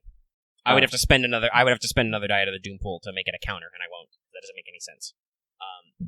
But yeah, the 26 or the 20 whatever they said that was 25. That'll work, but I've spent 48 out of the Doom pool already. But you that is a successful reaction. So Lancer just their cloak or maybe their hair or something just turns into ropes or ribbons and just pushes them out of the way of most of your fireball, and any outer effects of it kind of just don't seem to cause them serious damage as they move out of the way successfully. But you did get rid of a lot of Doompool dice. Yes. So, anyone have a plan so far? Because, I'm fine waiting for a bit now. That's not fair. Not how it works, Axe. You nominate who goes next. That is always how it works. Okay. Say who goes next. My servant. No, Just Axe Harper? picks. Okay, so... so Dallas is gone? Vespairr is gone? yeah, Or Hoshi well, No, okay. Vespairr has not gone. Hoshiguma has. Yes. Okay. Hoshi and Tomas have gone, and then you went Tomas third. Has not gone. I have Oh, gone. you went. Okay, Celeste went. Yes. Sorry. Okay, so in this case... I think Tomas works in this case. All right. I am going to be activating 2 skills. Well, okay. That's... Mm-hmm. Well, one skill I can You're... activate. The way the mechanics work is you're going to roll to do something. What is it? Or you're going to spend a PP, I guess, to do a thing, but I don't think that... Can I... So I can't just spend my turn activating skills? You don't have to. You spend them as part of your roll is the thing. Oh, okay. What are you doing in the narrative? What are you doing? So he is going... Just make sure my headphones He's are going to fully be just attacking. Okay. And he's going... Actually, he's going to attempt to inflict a condition. Okay. All right. He's going to attempt to inflict condition bind. Okay. As he basically reaches his hand up, and from the wreckage of the burning church, a red-hot chain attempts to grab Berserker, Lancer, as he looks her directly in the eyes. I know what you are, and I will have you burned here. Because he definitely knows who this is. Well, they are chaotic evil right now. And this is, in his eyes, not in actuality, this is a demon. Well, yeah. If you're looking, I can tell you the distinction this one used earlier was Monster of the Shapeless Isle. Yeah. Oh no. It is Medusa, or in his eyes, it is the Gorgon. I was literally with Lancer Gorgon, not even Lancer Medusa. Well, no, the OVA version did a really cool Lancer Alter Medusa. Yeah, that's what I thought using. it was, yeah. Never No, really came up again. I figured that was definitely what Omega was going for, but I can't say that. That's No, that's good. metagaming. It's good. Oh, You no, don't want to I say that out figured- loud. I figured that too, but Tomas would be able to see, as she is considered is she considered demonic? I don't think Medusa is. I guess I don't know. This one's chaotic evil. Mythical beast. I mean, okay, so she does technically have monstrous strength, which is the strength of a demonic beast. So, yeah, Medusa as a servant form is in between a goddess and a demon, basically. One Yeah, other question I have. she has divinity, so she can't be demonic, but she is still like a demonic beast because Yes. she is. So I'm activating She's one really skill, weird. which is Brand of the Heretic. Okay. It will inflict because she is already chaotic evil. It automatically inflicts the condition designation heretic. All right.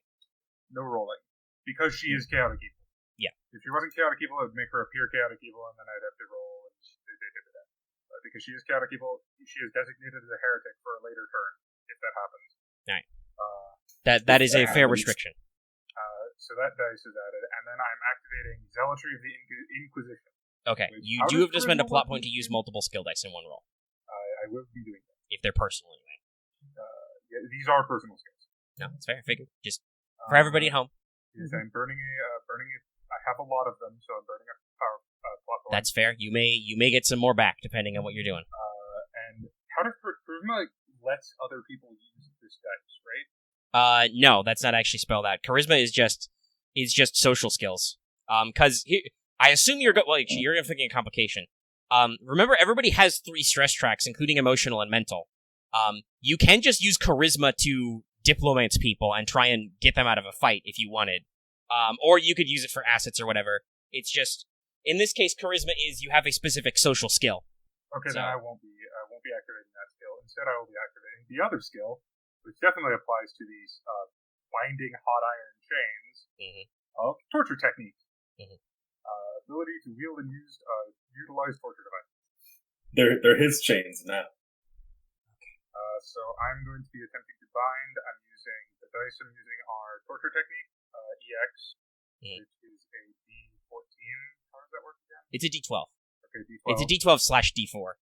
Because EX is weird. If it was a negative, you could be like, oh, my understanding of torture devices doesn't help me at all in this situation because it's weird, but it doesn't, so it's just D12. I'm using Brand of the Heretics, which is a D12. Torture technique, which is a D12. I'm using Distinction, Hammer of the Heretics, because she's a heretic. So that is a D8. I'm using skill. It would be. I'm trying to think of what this would be. What, in terms of like teamwork? No, in terms of my stat. This is going to be a lone wolf. Okay. It's a ranged attack of a sort because you're using an implement that's kind of around.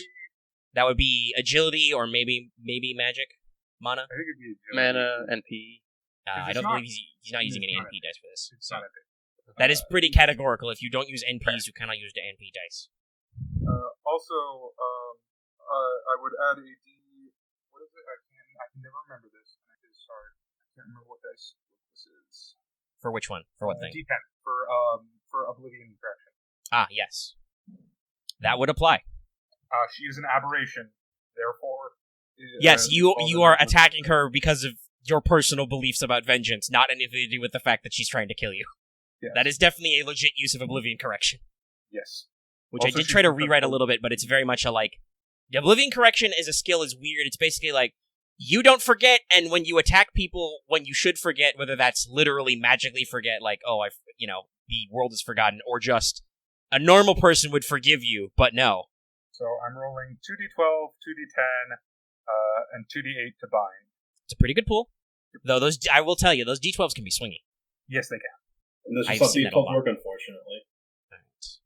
But hey, if you roll a low one, you can have d12 as your stress die. Yes, which is was a complication. Which technically, if it goes above d12, she will be basically taken out of the action scene.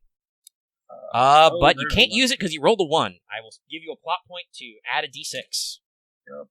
That is unfortunate because that means you cannot use it as your effect die because it is an opportunity. But I did fine, but I will still. Oh, that is some. I forgot. I don't like this. You don't like the roller. That's right. It's too late. You rolled it, but you can roll. You can switch to real dice. For the future, I'm using my real dice because I do have them. 14. The roller doesn't like ballast. 14 isn't bad, but probably going to use some dice to get out. Yeah, but the D10 effect dice is disappointing. I mean, it's second best that you can 3. get. It would have been worked. Okay. So what total are you building? I'm building 14 with the D10 effect dice. Okay. All right. Let's start at the top. She is a lone wolf still. Omega may have abused the system slightly and given most of these guys big lone wolf dice. You might need to start doing that later on. There. Honestly, I feel like for this situation, that works. No, for this style of scenario, it works perfectly. Most corrupted servants would be like that, yeah. I will use Bloodsucker as a negative, because that is totally why you're using that Oblivion Correction. Oh, yeah. So I'm going to add a d4 and step of one of my d6s to a d8. Stats, let's see. Again, Medusa Altar, you have a slight problem where your endurance and your agility are both C. Because I tried to follow some patterns with altars. They usually lose agility but gain endurance, but in that case, they're both the same for her. Medusa is squishy. She a little bit. She's very strong in this form. Got a B+ strength. Oh yeah. But a little slow. Strong. Let's go with the D8 agility. So she's literally the opposite of my servant, who is chunky, fast, and not a lot else. In this case, because she is acting alone and this is not magical, she's going to add her D12 for independent action A. Holy shit. Damn. And then personal skills. Somebody doing Robin. some fuzzing. It's a little staticky. Sorry, gonna move some chains. It just happens sometimes. Pops. Where was I? Oh, because I am the world in this situation, I will give the targeted player 1 PP, so, Dallas gets 1 plot point because I'm going to double monstrous strength for this roll. Stop giving me plot points. So she's gonna add 2 D10s for monstrous strength. I have 5 PP. You could use it to unlock all your ability special things, at least. And then we're gonna use her Noble Phantasm as a tool, not as a Noble Phantasm. Because I don't think that's how that... It would not work to actually use it to hit people, so she's gonna This is gonna add get crazy. a D8. It's a servant. Oh boy, my D10s really fucked me there. Oh yes. Oh, you match. I will exploit one of those opportunities. Yeah, you can look that up while I figure out what my total is. Okay. 14 with a D12 effect. Yeah, I think that'll be the 14 with the D12 effect. What did you roll? 14 with a I D10 rolled a effect. 14 with a D10 effect. I have to look at my own rules. I believe it is exceed. So you have to. But if I have a larger effect die than you, I will step yours down. You don't. You have a smaller. No, I have a D12. Oh, you have a D. Oh, you do. Have Yeah, the D12 is a 3. You should try to see what the opportunity is first, but yeah. I'll say my PP. Results. I Respond. just realized I could do some pretty disgusting things with PP with my servants, so I'm gonna save it. Okay. Alright, I'm just gonna check I what don't the see the opportunity is. result. By spending It a does, the block, action I can fails, save the it. action succeeds, but the reaction has a larger effect die type, the effect die steps down. Okay, we'll go with that. We'll say that she gets a 14, which is not enough to exceed your roll, but because of her D12 effect die, it steps down to a D8, so Lancer now has a D8 bind complication. The chain gets her leg as she's jumping out of the way, and is kind of holding her, but obviously she's very, very strong. Oh yeah. Like some kind of demonic beast. So now you may say who goes next. Does anyone have any plans? I will not say anything because you get to choose. Okay. I will nominate Rogue Robin. Ooh. Who? Which one? Specifically who? Specifically, I'll say your servant. Ooh. Okay. Ooh. There's been a lot of noise, so she's not sleeping unless like She's not sleeping, but she's also not here, and Devram hasn't said anything. well, you're Well, Well, she can move narratively- fast. She can arrive on the scene if you spend a PP. Can I narratively have Devram tell her to get over here? Sure, yeah. Alright, I do that. Okita, get over here. And then I burn my last PP to use for the Earth to have her enter the scene right now. All right. Attacking. A dynamic entry. Specifically attacking. Oh, actually, here's a good point. Something you might want to do with those PP, because remember I said earlier, complications fade. Dallas, do you want to spend 1 PP so that complication will stick for the rest of the scene? Otherwise, it goes away after 1 roll. No. Okay. So for the first one who uses that D8 bind against her, then it's gone. It's basically you get it once narratively, and then it doesn't matter. I probably won't be using it. That's fair. Okay. She's going in for the swing. So you that's just get a bunch of bonus against demonic, yeah. yeah. So that's D6 Lone Wolf because she's showing up now. Oh, she better Not pairs. paired up with anyone. Counter Guardian, does that apply here? It can, sure. If you think it does. All right. I think it's Griffith Servant. Yeah, because she's specifically here to shut down the singularity, and this is the step towards that. Mm-hmm. So Counter Guardian, I'm gonna be using agility because she's showing up real fast. Fair. This attack is all about getting in there, so that's a D12. I'm physically building my dice pool, but I'm gonna use the dice roller. Because she's using Lone Wolf, I'm gonna throw an independent action as well. Yeah, that is the thing you can do. Yep. That's an So A. So that's another Second D12. D12.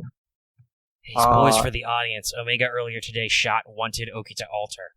Yeah. So you said she's demonic right now, right? Yeah. She has monster Okay. strength. I believe she counts for purposes of doing slayers and stuff. Infinity procs right now, I add a d12 and step up whatever stress die I use. Yeah. This is going to be bad.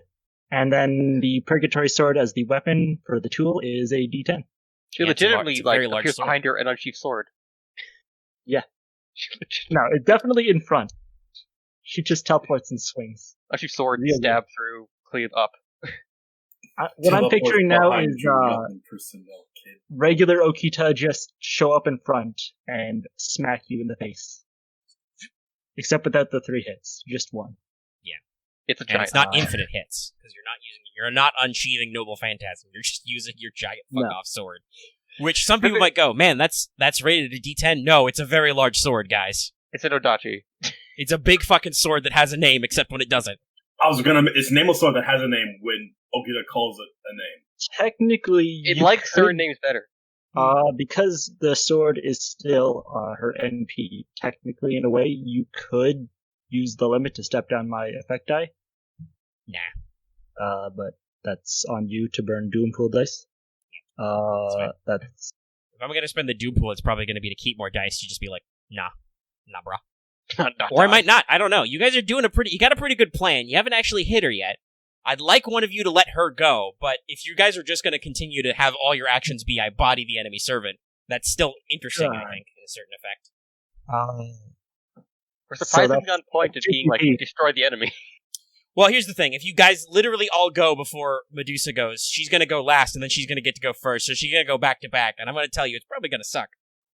Fair. It might be That- good to that's have all the usually how servants this go, let goes. Medusa go, and then take a break for the masters. I don't know. That's what I was actually. I still have a break. I still have my servant, so I'm probably gonna wait That's till true. after she acts. 19. I get 2 PP Well, okay. You have 2 ones? right there. Because you Uh, rolled a wait, general. actually, brief question. Accidentally. Ooh. Do I get a plus You've point done for the being lucky- a master that targeted a servant earlier? What was that? Max, sorry? I attacked Aelius, the master, attacked a servant earlier. I didn't get a point for that. Oh, For yeah, the giant actually, yeah, you fireball. do. You used a master die against a servant. Yeah, you do. Yes. That is There's- important, actually. Because, as seen by the fact that she was like, nah, brah.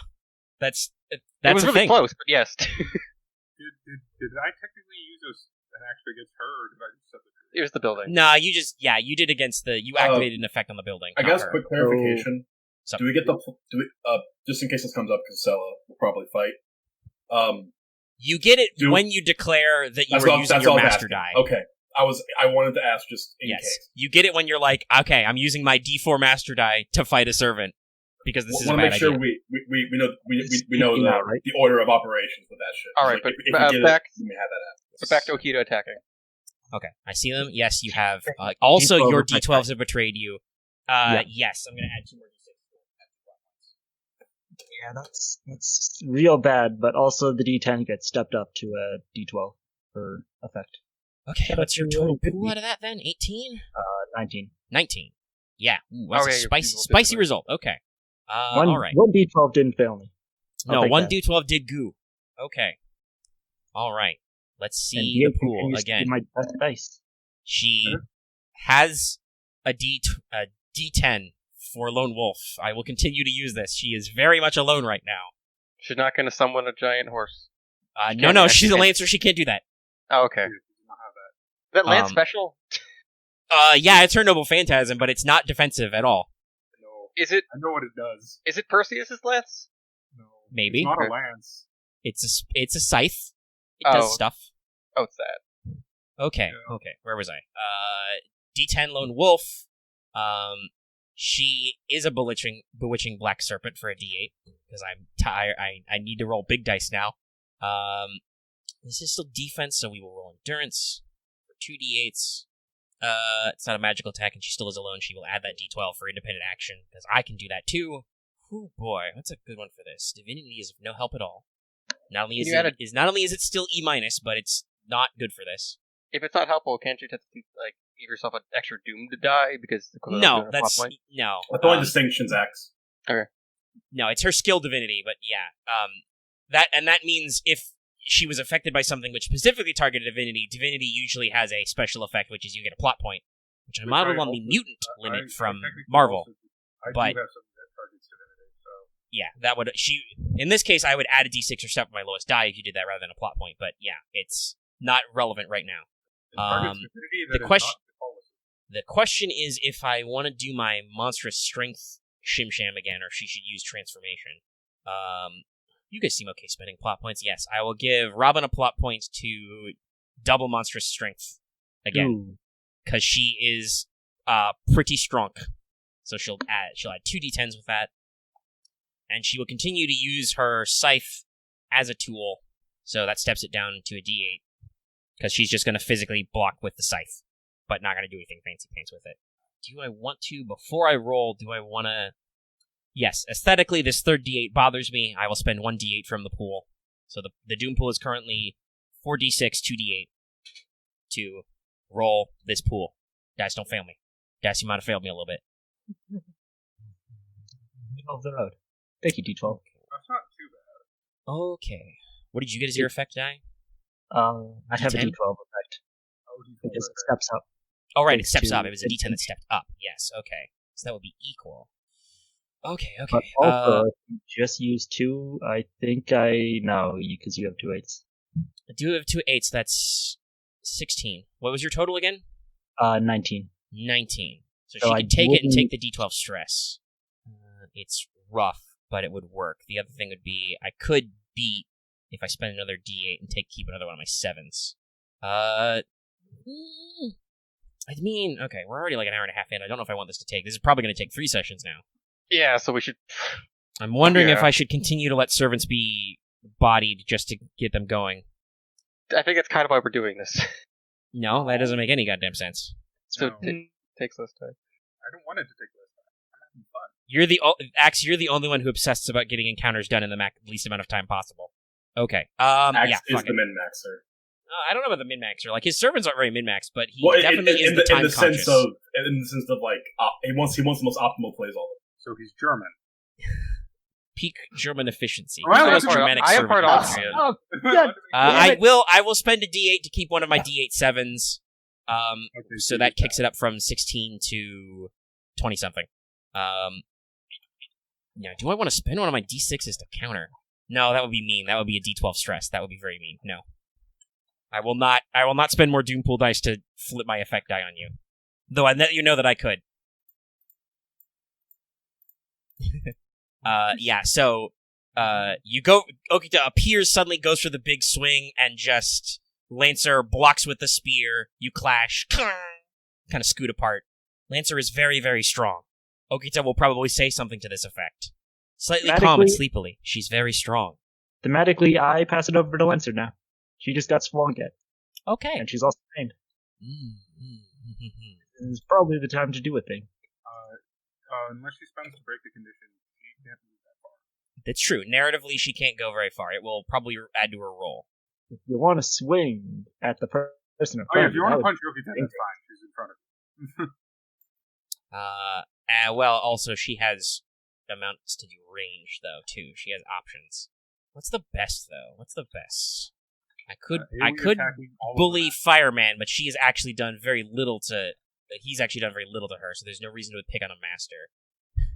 I have learned my lesson slightly that Tomas is a big chungus, so... He's strong.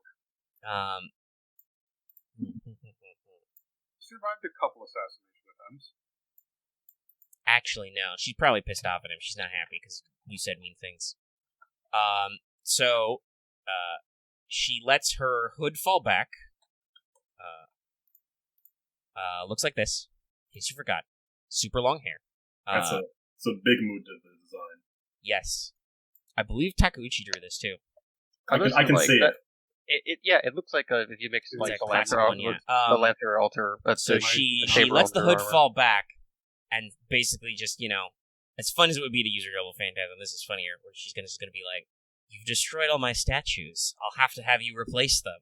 And she's gonna activate her Mystic Eyes at Tomas. Because I don't know how much magic resistance he has. And she doesn't like him right now. Okay. She is... He's got good luck, at least.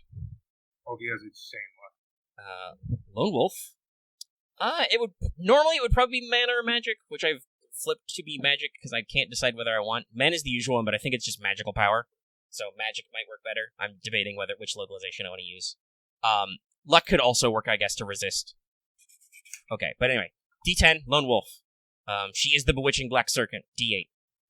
Even though I probably should step up my dice more. This is going to use her magic, so she's going to add a D10. Another D10, because she's good at that right now. She's still acting independently for a D12. This is a very big pool for her. We're going to use Mystic Eyes, A+, for another D12. Oof. And we're going to add a be D6 intense. because we're attempting to inflict a petrified complication. This is going to get intense. So she's going to step up her effect die +1. So this could be very spicy. She definitely chose the right target for that. And do I want to add any more of these? No, I don't think that makes sense. I think we'll let it ride at 2 D10s, a D8, 2 D12, and a D6. Roll that bones! Is the petrification condition an insta-kill? I don't think if she steps up, you'll necessarily be... If she steps up past the D12, you'll necessarily be dead. Which she can't anyway. She's going to use those D12s. I have an ability, but... So she's going to use a D10, which will become a D12 petrified. So you're not actually... At a D12, you're not actually 100% stone. It's just you're starting to be stoned, so... Because the actual description for Mystic Eyes of Petrification... petrify those with low levels of magic energy. Even higher level opponents will feel pressure, which hampers them. Oh, okay. Well, So... she's using an 18 with a D10 effect die, which will step up to D12. It's very much similar to how D&D does petrification. It's like it's not instantly, but you're slowing down. Your body's it's gonna converting be into dicey. stone. Oh, Yeah. it's not going to be his body. He's going to activate your body in my service. Oh. And I am now in front of him. Oh, you're gonna switch with your master? No, he is going to switch me with him. Well, yeah, that's what I mean. 'Cause he He's would gonna totally switch do with that. his master like a fucker? Yes. I see. This is he can only do that- probably bad for you. You're human. I do have more magic resistance than him, though. Well, yeah, I'm sure you actually have an ability which magic resists. Because Avengers don't get that for free. I also can't die, so that helps. Well, I'm sorry, I can, what? but I mean, in this case, It's you're going to be stuck in that body of I stone. explained that. Yeah, that would suck. I'd be a statue for all eternity, which would suck. Okay, so yes, I'm going to be performing this. Okay. Which I'm You got using the plot my, points to save your ass. I would say Oh, that God, the switch effect probably should cost a plot point to switch targets. It will. It does. Okay. Yeah, just making sure. Okay. You got plenty. I spent it. I now am down to 5. I will be using Church Executor because fighting demons. Now, here's I'll a be weird using one. My Master Dice. I could, Get extra plot points as to it. MASH, I could spend a D6 from my own Doom pool to redirect it to her, which would be really good, but that's really Oh. weird mechanically. Please don't, because I need this to hit me. It's fair. Go for it. It's fine. I'm just bringing it up that I could do that, because No, she I has understand. Shield of Rousing Resolution. So, like, block it. Yeah. I Well, will one of use- her, yeah, she literally has the spend 1 PP to redirect an attack targeting an ally to yourself ability. I also have that. Yeah. But it's I under guess I'll let Tomas's ride because he got the first in to switch the target. Yes. And this gives you a little insight into his personality. Yeah, so that's Peon. what happens. Is that a skill or noble phantasm? That is a noble phantasm. Okay, so he has to say your body at my service. It's your body in my service. Boing. It's the full name is your body in my service and our service is to God. Yeah, Because you so can this guy only just use that says on- something like that and switches places with his master. I don't know how the masters feel about this. Some of your servants are probably like, It's not. It's also very much so. The actual what I visualize of this is basically a chain comes out and drags me in front of him. yeah, Peon, that sounds about take right. the blow for your master. It does not look like a nice thing that he does. I have so I have D4 for master, D8 for church executor. By the way, you're using a master die against it, so you get a plot point again. Back. Oh yeah, okay. Because you're about to get creamed by Medusa. D8 from Aegis of the Crusader because I have that for resisting magical effects. Mhm. And is this something that could potentially kill me? Yeah, if she could turn you to stone and you'd be dead ish. I feel like turning you to stone is pretty. Then D12 from Apocryphal Sacrament of Nazareth. Alright, fair. All right. So I Got have a thing for that. 2d8, 1d12, 1d4. And probably some plot points to make sure you use all that dice. Probably. Yeah, just don't roll a shitload of ones. Oh, by the way, I did technically roll a 1 on this attack, so You you use that could spend a plot opportunity point to get a stunt or a push die right now if you want it, or just save them to roll more, add more, to keep more dice. I'm going to save. Okay. 2d8. So yeah, her eyes just glow and shoot beams of petrification. Yeah. I don't know why they shoot beams, but that's just a thing they do. Okay. So you can visually see it, because otherwise it'd be a laser. Because obviously she's a saber right Yes. I'm pretty sure Holmes definitely figured it out, but I'm pretty sure everybody else can probably figure out who this is now. I assumed it was Medusa once we saw, like... now. I mean, it's some sort of petrification. Like, we know it's like Medusa, Gorgon, one of I those think I did call her Gorgon. things. I you don't know never if said you it out actually. loud. Yeah, I don't know if we actually got in there and said that, but I yeah, assume for after sure this, now could I it's like, yeah. After this, can I technically get Icarius Oh, for... that's not what I wanted to see. Yeah, sure, you can get XP. Okay. Hey, I'm gonna. Exposition for literally every XP he can get. Well, he really wants to contract with Ku, which makes sense in I mean, character. I'm fine with it. I just want to point it out because he's really going. I just don't want to forget it. Well, I No, also that's just, I did this to earn XP, technically. Okay. Oh, yeah. I'm gonna activate those 2 opportunities and add 2 more d6s to the doom pool. So, I think... So what part of my body begins turning to stone? What are you trying to beat? An 18? Oh, I don't. Yeah, You can I get an think 11. Wow. it's- Okay. That's already a d12. That steps up. You are out of the scene. That's not a guarantee that you're dead per se, but you are out of the scene. Maurice can actually have to save your ass now. No, I've said it before. I cannot conventionally die. No, Yeah. it's more just stop the petrification curse. Yeah. Oh, no, I'm Probably what gets hit is your. My arm? Yeah, you probably throw your like arms in front of you. So she probably gets all your extremities, so you can't move now. You're just out. Oh, no, I cut off whatever parts are beginning to petrify. Oh, okay. So you're a limbless torso right now. Yeah, basically. That's fair. Okay. So she blasts your extremities, which freeze, and then you're like, I now have elbow stumps. yeah. You break off your own arms and possibly your legs, depending on how much of she got in there. Maybe like your feet a little bit. I don't know. Yeah. You're wearing like a trench coat. Are you wearing anything yeah, under that? falls- Because that might be falls- turned to stone. That falls open. You see basically my entire body is covered in stitches and burn scars. Yeah. I'm- So I'm you are out of essentially- the. Celeste is out of the fight.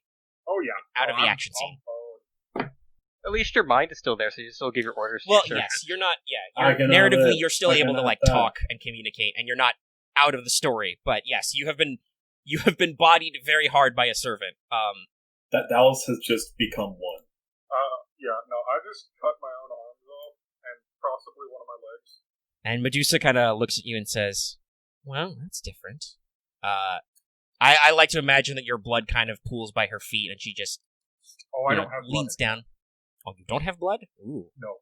Interesting. Barely. It's just stuck together enough that my blood isn't working. She kind Out of of game, says, I'm a corpse. My soul has been bound to my body. "Yeah, you're being." You are full blown, Holy Church Inquisition shenanigans right now. Yes. Think I have a spare somewhere in my bags? You have a spare body? No, arm. Fair. All right, so she just kind of says, "This one is very unusual." Yes. I get that a lot. Card, It's a good thing you have shame. You would make necromancy. a pretty You need statue. it right now. Is Mash horrified at this? Probably. Mash is, she's probably. Actually, that's a good question. Have you told Mash to use your first name? Yes, I have. Okay, so she's probably like, Miss Celeste. Oh, actually, that's a good one. Let's let Mash go. Actually, question. What's would Galahad, in this sake, think this is probably admirable as a thing of the church, or would you think it's disgusting? I don't know. I don't know what Galahad thinks. He's Okay. busy. I'll nominate Galahad's Mash to busy go. being an Mash. asshole. Now, Omega will attempt to beat himself up because that's how this works with NPCs. I mean, hey, it's Mash. He blocks. Okay. Mash. Wait, you can use the Doom Pull to feed the Doom Pull. I could. It's silly. Use I the probably dual won't. pull. But Don't do all right, that. let's build Mash's pool. She's on a team right now. You're all on a team with Mash. Lawful good Mash for D8. Technically, she has Pair as her best, but, you know. She's a senpai. What's the best for this? Let's go with Maiden Knight sounds the best distinction for this, for another D8. That's a good distinction. Yeah, Mash's 3 distinctions are Designer Baby, the Ultimate Shield, and Maiden Knight. Those are pretty good. She'll use her Strength for a third D8. Oh, I can now narratively reveal my last distinction. Oh, what is that one? Apocryphal Abomination. Fun. I can see how you could use that as a negative, too. Oh, yeah. I now see why, Father Tomas really likes you. You're disposable. Well, finds you useful. I think he figured it out. Where is self-defense field? How does that work? Defend allies, reducing damage. Not necessarily affect you. Okay, so we won't use... I don't think we can use any of Mash's class skills. Because just rolling magic resistance on an attack feels cheap, especially when Mash is at A. It only works if she's using the shield to push back the laser. Okay, what's a good... Alright, so we got Mana Defense, Current Wall of Chalk, Valiant Wall of Snowflakes, and Shield of Rousing Resolution. We can use Shield of Rousing Resolution as just a skill die here for another D8. Matches up to 4 D8s. I'm not going to use her Noble Phantasms, but she will use her Shield for a 5th D8. Mash rolls many D8s, kids. But does she have Versatile? Not on her, because she's not using her Noble Phantasm forms.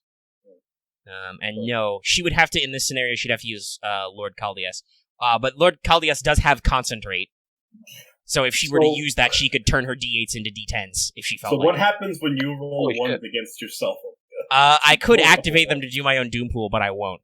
Okay. I still just can't use those dice. So Mash gets a whopping 9. That's not terrible, but it's not great. I mean, on 5d8, it's not the worst, but it's definitely not the bestest. Okay. Like, it's hard average, I feel like. To respond, Dusa will roll D10 Lone Wolf. Sure. I'll take Monster of the Shapeless Isle as a negative to turn one of my d6s into a d8, just in case key. Just because I'm rolling a lot of big dice, I need bigger dice in my pool to actually do fun stuff with them. So we'll add a d4. We'll use your endurance for a d8. And none of those apply, because those aren't magical. Well, actually, independent action works. That's a d12. It's your 1d12 you're going to get. She'll use her transformation, turn her hair into spikes or something to block. Will she also use her Nah, she won't use her Noble Phantasm tool. I don't think that'll be fine. Yeah, it's going to be an 18. Wow. Alright. As is typical for Mash in the anime, Mash jumps forth. Medusa just turns her hair into, whips her chains and just bounces her off. Bang! I mean, it definitely makes sense for, Singularity F Mash. Yeah, Mash slides into a pile of rubble. She gets stronger as we go. So. Now Mash needs to nominate who goes next. What servants haven't gone? Sherlock, Marit, servants specifically. Mash should probably pick a servant, not a Mash. Just Sherlock. And Pen. And Pen. Well, Penth isn't physically here, so I'll nominate Sherlock. Card, you muted right now? I think he said he was okay to nominate it, right? Card, you still alive? There you are. Yeah, he was muted. I forgot. Nope, that's what I said. You're muted. Yeah. Okay, let's see. Well, I'm guessing since, the whole, everyone knows what to do already, and we got him master down, might as well try and punch, might as well do just a little bit of damage. So, I guess this would count as hair because, following up from Mash. Yeah. Using his agility because, he's speedy, and Bart's sort of the whole quick stuff. Yep. So that would be just 3d10. Can you use a distinction? I what are don't distinctions? think World's Greatest Detective, the Revealer, and it is my business to know. World's Greatest Detective, because You could go World's Greatest Detective. I could punch you. yeah, yeah. Or if you wanted to, you could do World's Greatest Detective as a negative. Why am I punching Medusa? I am a detective. If you need a plot point. No, I got plenty. Honestly, Okay. Holmes punching isn't bad. He's got Baritsu. He knows. No, I'm just in in terms of the fiction mashup, Sherlock Holmes is trying to use his made up kung fu on Medusa. I Welcome to the fate, fact that kids. it's just, surprised that Baritsu actually exists, but fair. No, it's not spelled that way. Oh, That's the thing. Is not real. It's got a name that like Arthur Conan Doyle half remembered and just tucked in there. Okay, well, I think I don't like to think it's based off of real. Yes, there is a martial art with a similar name that it is probably based on, but It's not like it's off real martial arts, but Arthur Conan Doyle in the 1800s was like, that's not what it's called. I don't need to look it up. I can't look it up. That's fine. It's Okay, fine. so 1d8 and 3d10 sound good? yeah, sounds about right. It's a pretty decent Okay. pool. Roll it. Ritsu became Oh, a jeez. God. Okay, 17 you've rolled really well. That's a topper on Yeah. that 8 and that 9, so Yeah. that's 17 with a D10 effect. 17 with a D10. If Assuming you you're spend attempting to a cause point, physical you can stress. keep a 7 Yeah. too. Yeah, if you want to, do you want to pump it up with that 7 as well? 24. Yeah, I've got plot points. I've got plot points to burn. All right, it's 24 D10 physical stress. Holmes has just got to punch Medusa. What is he, Kozuki Sensei? Okay. He might as well be. Legit, like his attack animations. Yeah, no? Okay. Yonder Medusa. You have definitely, I think, starting to overstay your welcome a little bit. D10 Lone Wolf, obviously. I really shouldn't have used Mystic Eyes. I should have used Harp, but Harp's very mean. It's very mean. Okay. So, hold on. Lone Wolf. Gonna use... Do I want to get one more milk out of it? Nah, we'll use Monster as a positive for a D8. She is a monster. You are a man. Endurance. C for another D8. Independent action for her magical mystical D12. God, I love D12s. We'll use monstrous strength, but I won't double it this time because you've got plenty of plot points. We'll just add a D10. And that's 6 dice. No, it's 5 dice. That's about the same. We'll let it ride. Wow, okay. What did you get, a 24? Yeah. Oh, freaky. I get up to, on 2 dice, I get up to 21, but I don't think I want to spend any of my D8s to keep that extra 5. So, And I get Because and I one of get- them. and I get plot point back. Oh, yeah, because- actually. because of an opportunity. well, you can spend a plot point to activate that opportunity. Yeah. You- Sorry, my bad. Couldn't remember. That's okay. properly. Yeah, you're right. I can't actually, because then I'd have to do a D4. Well, I could have a D4 effect die, but that would not help. Yeah, okay, so, Medusa's quite strong and quite sturdy, but she Judo just tries to thrower. get out of the way, and just, Holmes goes in for the, she can't quite, because nobody's used that bind complication, by the way. She's still got her leg in a chain. You go for just the blindside temple punch, and just, and now she has a D10 stress, physical stress that people can exploit. And That just was a bonk. She has 2 complications on her, but I don't think anyone else can use one of them. There's a narrative on that, yeah. I don't know how anybody else is going to explain how they exploit the other one. Yes. I exploit condition heretic. I would just like to remind that nobody has actually rolled using the bind, so nobody's actually exploited her chain yet. I think Pen. Oh, I'm aware. Alright. But she has been booped in the snoot. Snoot has been. Okay. So it's Penth, Devram, and your master left. Mhm. And Vespairr's Sela. master. Holmes will pass it to Sela just because if we could get just another person just punching Punch this the Gorgon. snake lady. Okay, I guess I'll stab it later. Alright. Okay. We gotta. This will probably end horribly, but this is a Got little a plot awesome. point at least. So you're probably This is the only thing so. Well, here's the thing. There's one more servant and 2 more masters? 1 more master? 3 masters. Two. No, 2 or 3 Two. masters. I got access gun. Yeah, I did go. And trust me, I've got something really stupid planned for what my master plans to do. I hope you fix one of our fellow masters. It's gonna be a little rough, but theoretically possible. We'll see. Anyway. He's got necromancy, so maybe. Celo's whipping out her little brass knuckles. I would recommend you use the bind complication because Devram may not. That's definitely the plan. So if I use the complication, it's a dice that's added to my roll. Yes, you add the D8 and you get to use it, but then because Dallas did not make it persistent, it's gone after that. It doesn't count towards any of like my skills. It's a free dice, but It's it just goes a free D8 to exploit. It's just because it took an action to set up. Can you exploit the bind and her stress? Yes, you can also, don't forget, the stress is a different dice category, so you can always exploit someone's physical stress or so mental we're rolling a stress. lot of dice for this, but holy boy. I mean, that's what you want to do as a master if you're getting in the thick of it, is wait for servants to take a couple turns to, like, swap complications or beat somebody up, and then be like, now I will come in, or you buff yourself with assets. Big finish. So, yes. We're bulking. Going for the underhanded stab, like always. So, oh, wait, that's just mine. No, I'm in gotcha games. This is not the tabletop ball. Nope. That is not where you should post rolls. Don't be lucky.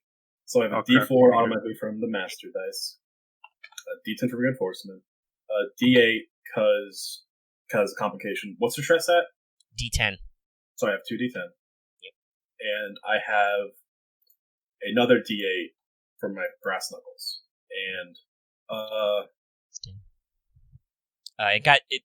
first session we used a resource to reinforce those, so they're stepped up a lot. Yes, they stepped up a lot because I reinforced those during down. They're magical brass knuckles. Yes. Now, I'm just going lone wolfing on this, because, man, team is not good. Team is not a good dice for me. No, that sounds... I mean, that's why you have 3 choices, and one of them is a D6. Like, one of them you will be bad at. Yeah, like, I mean, she's a team player, but not for the sake of, like, combat and shit. She's not really... Now, most of these guys, I will tell you, most of them have really shitty pair dice. So if you actually want to probably try and get them to fight doubles. Mostly they're good at lone wolf or possibly team. But since I have 3d8, I'm going to concentrate them, 2 of them into a d10. Mm-hmm. Okay. It doesn't cost a plot point. Nope, that's just a thing you can do. You just have to have them at the same size. I'm using a reinforcement dice in there. So I have a d4, 3d10, and a d8. And you get a plot point because you use your master die. Okay. Okay, so that's going to be minimum 16. With a D10. And by the way, I don't think we've ever covered this before, but if you're talking about stress, if you do the same or lower size stress, it steps up just +1. Okay. So you would take, if she did not succeed, you would take her with that D10, you would take her from D10 to D12. Okay, alright, so I think I'll just save the plot point. And just let it ride at 16? Like, 16 feels solid, and everyone else has like 20 plot points, I have 1. Like, that's fair. Hold them in. You didn't roll any... sadly, you didn't roll any ones. I only got mean, your roll's pretty good. Okay.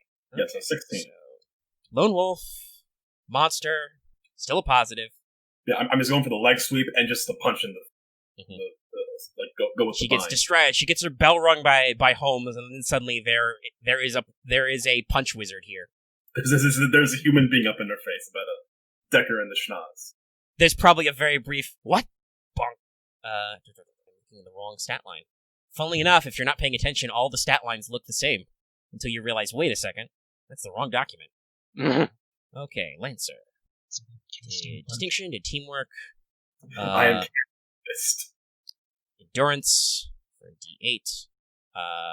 It's semi-mean, but you do need more plot points. I will double monstrous strength for a roll. So she's got 3 D10s, which will probably fuck up, but you get a plot point.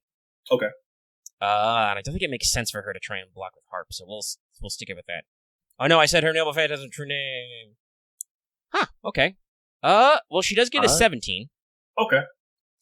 And I think we'll just let it ride there. But you got a plot point out of me making that happen, so.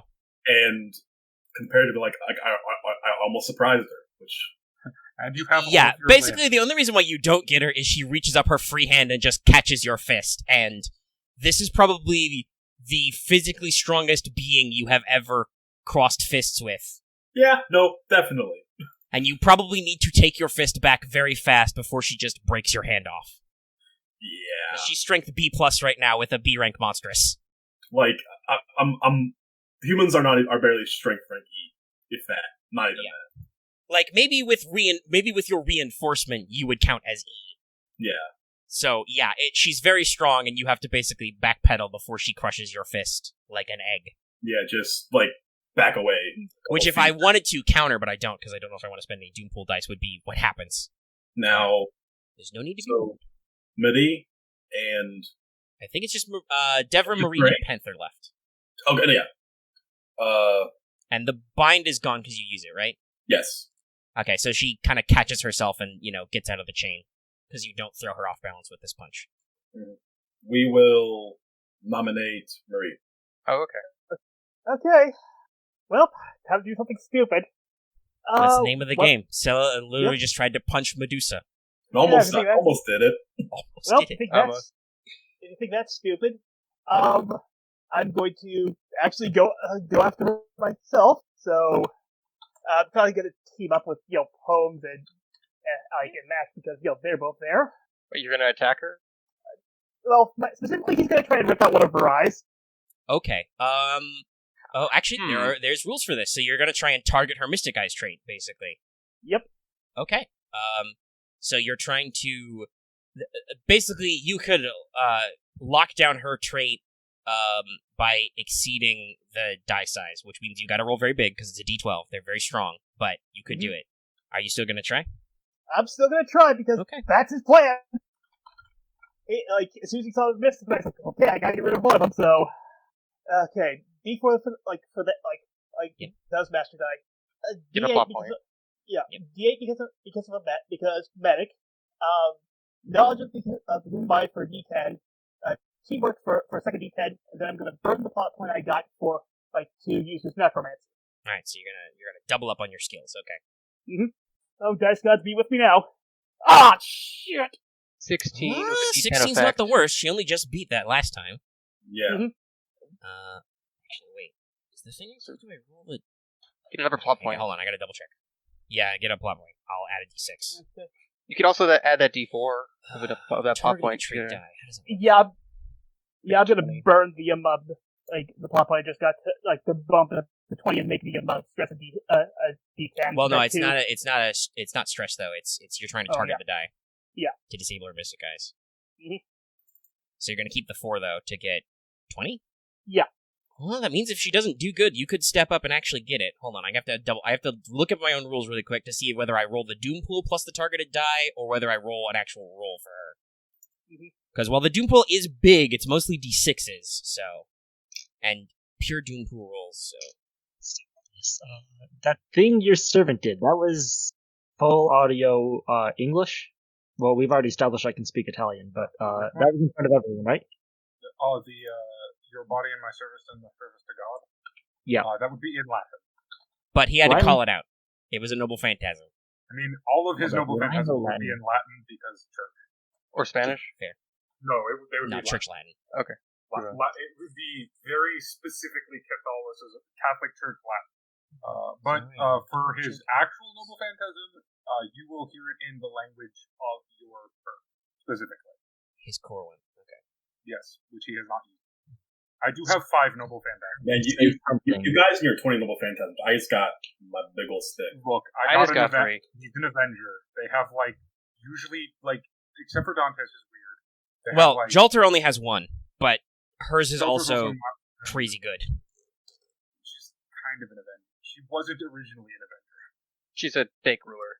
Yeah, but her Avenger is literally just... Her Avenger Noble Phantasm is literally just Negajon, is the thing. Yes.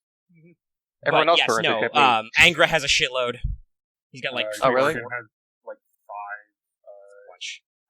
Lobo has 4. I guess Angra would technically in the system would actually be pretty good. Somewhat. He's probably. Well, it depends on which Angra. It's Angra pre-death, Angra post-death. Post-death, probably. Okay. I mean, if he's a giant guy. Okay.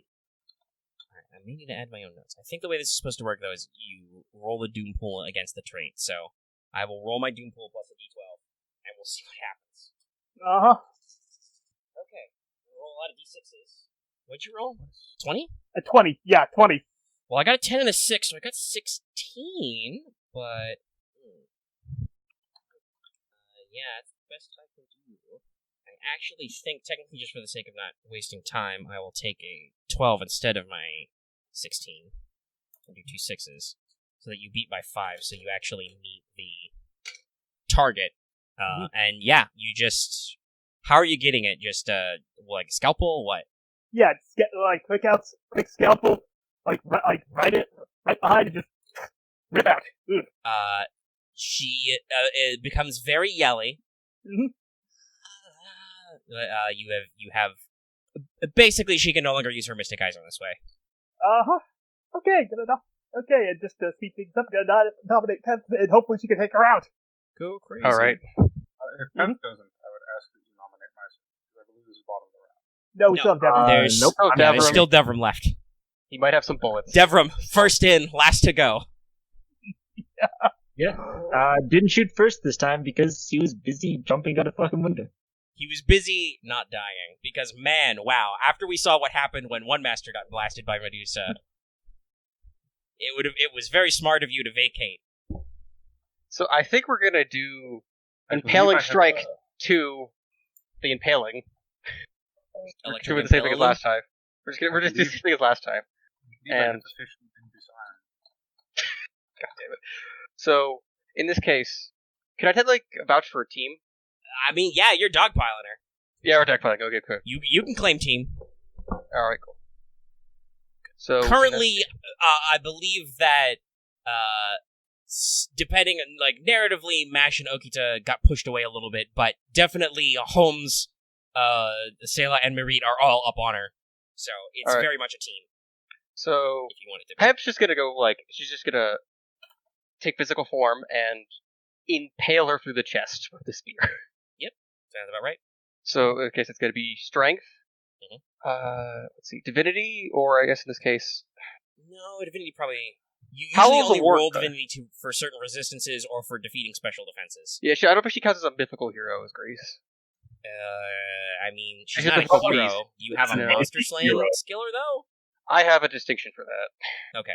I do have You should heroic use that one, adversary, then. but that, yes, is a distinction, which is Slayer That's of fair. Monsters. I mean, to be fair, I don't think that Amazon's actually racked up a lot of mystic monster kills. At least against the classics, but yeah, you got a distinction. I just assume it's like, what else were they really doing besides, like, pillaging things? Pillaging things. Fair. And joining the Trojans. I mean, it's Amazons at least have a better track record than centaurs. Name any centaur. There's just Chiron, and then there's, I don't know, asshole centaur number 23. The one whose blood killed Heracles. Or the ones who tried to fuck up that wedding with Canis. Yeah, they're adversaries. Or those other ones, or that other ones. That counts as heroic adversary. As, yeah. In this case, she is not. She's not fighting a hero, or a heroic figure, so it does not apply here. Oh no, super evil right now. Okay, so team, Slayer of Heroes, strength. Yes, very much so. This is a melee. Charisma, no. Golden Beauty, no. Howl of the War God, because it's like, I'm just going to impale you and make it. Well, is she yelling, basically? Yes. She was like, she's like a. Lets out a fierce Amazon war cry. As, like, she, like, forms and just stabs right through the back. Okay, so. Is it just me, or that seems to be Pemp's main sort of open again, just materialized stab? It seems to be working for her. She's playing subtle. She's also, to be fair, there's like 3 humans up. Well, there's 1 servant and 2 humans up in front of Medusa right now. A front stab would not be great, unless Marie wants to get pushed out of the way by a large Amazon lady. Some people are into that. If she does want to do that, she's not going to resist. It's just like, Nope, get out of the way. He pushes it out of the way. Yeah, it's like, yep, nope. But no, okay. Any other things? I assume you're gonna spear. Yeah, the spear, which is the D8. 2D8, 1D10, 2D12. Okay. That would be 17, a D12 effect. Ooh, that's a big one. Oh, did you remember to roll her physical stress? Which is a D12 right now? Or no, it's not. No. She didn't, it's D10. Roll a D10. Sorry, I remember D10. I blocked that. I had another D10. You never know. 1. Give me that sweet 1. No, it's a 6. Okay, then that'd be 18, and I can do a bump up to make it 23. So a D12. Do you want to go ahead and do that, or are you confident just letting it ride? Because you've got a... What was it? It was a 12 plus 6, so it's 18. You just gonna let it ride at 18, or are you gonna add more? I'm gonna let it ride for now. It'd Okay. Be a D12. Okie dokie. Alright. Medusa, yeah. You're still here. Somehow, despite having Endurance C, you're still here. You pulled out everything for this. I did spend some stuff. Definitely the fact that you guys can't all wombo combo. The way the initiative system works is definitely helping her. Yeah. I should probably be spending Doompool dice to counter more, but I'm careful about that. I don't want to be too rude, too mean. I hope we could fight Ryder before we ended today, but maybe not. We're already at 2.5 hours. I figure I'll let you guys do pre-prep for Ryder. Okay. Yes. Also, I need to fix myself. I hope we don't take 4 sessions of this. We'll see. It's going to turn into a short run, it seems like. It's fine. You enjoy role-playing, which I can't be mad at you about. This I know might that take longer than I Axe thought they sometimes like, would. can we move on to the next scene? But yeah, there's definitely times where it's like, okay, guys, we can stop asking questions. But there's definitely a lot of a lot of role-playing here in addition to learning the ropes. Where was I? Medusa's stats. I think our problem is that we're being too cautious to not over metagame. Yeah, a little bit. And honestly, you guys, dice-wise, you have good pools. You could probably afford to get in there and swing a little bit more. As seen by the fact that Sela literally stepped up and was like, yeah. No, you've done pretty good. Heck, to dodge you, I had to spend a lot of Doom Pool dice. Is she dead? Not yet. We're rolling. Okay. Monster, Shape of Isle. I will be able to kill her on my turn, probably. I think honestly, we're going to need to prep scene of putting Celeste back together, I think. Yeah, we did her D8 for endurance. Independent action. It's bullshit, but it's my only D12. Well, it's not my only D12, but Mystic Eyes are blocked right now. How many pop points do you have right now, Axe? 2. You could have another one. I'll double. Okay. I'll double Monstrous Strength to make that 2d10s. Because God, this is helping you so much. She's large. And we'll use her Noble Phantasm as a tool for another d8. So we're rolling 3d10s, 2d8s, and a d12. Oh, I used roll. Wrong one. My bad. Luckily, it's really easy to go back. Yeah. That's okay. I've still only rolled dice in this channel, at least, so far today. Yes. Okay. All right, calm down. 13. Not super great. Yeah, that's 13 is your biggest. What was your total again? 18? 18. So technically you could match if you used a point, but I you can't really beat it. What was your effect die? D12. Ooh. Yeah, 18 D12. Yeah, I don't think mathematically there's a good way to stop this. So yeah, you're gonna get her. You're gonna inflict D12 stress. But she's not actually dead. Well, actually, wait. I'm at 14. You're at 18. Yes. No, at 13. You're at 18. That's 5 over. No, that'll get her. That is 5 over, so that steps up. So that would be D12, but you step it up to beyond. So once again, this time after being bodied much, much more, Penth appears behind Medusa and stabs her. And because Medusa was around for basically the whole session, I'm not going to do the whole thing where she takes a trauma and then comes back later. She's going to leave the story now. You get another core, center of the being strike, and just... Hey, not Holmes, because it's funnier this way. Hey, Sela, hey, Marie. Yeah? You're covered in Medusa blood now. You're probably already a little covered. You're fully covered now. It's like... I'm also covered in Medusa. I kind of had a line for what Pep would say as Medusa fades from her lance. Yeah? What are you thinking? What you got? Those cursed by the gods should die by the hands of... should die by those blessed. If Medusa felt like moving, she would probably try and do whatever the Grecian equivalent of flipping you off is, but she doesn't have any time. She just kind of has that. The guys in front can see this. She probably has a look on her face, just kind of like quiet resignation, just like, no, this is how this is supposed to go, and just. This feels familiar somehow. I think the Pep is it. As a child of a god, it's her job to clean up their messes, if she can. Oh yeah, no, and this is, while not fully, ironically, the actual conceptual weakness would be to wait for her to throw Harp and flip it on her, because that's got limits that she can disarm herself. Yeah. But, you're pretty close to being her weak point. You are a Greek hero, demigod. So yeah, she just... A chosen of Ares. And I'm guessing that Marie can't try to quickly bottle that eye for later. It's just going to also disintegrate. Yeah, no, the eye is sadly part of her spiritual body, so it disintegrates back into spiritual particles. Yeah, as he's just going to... He's like, okay, I have this thing. Maybe I could...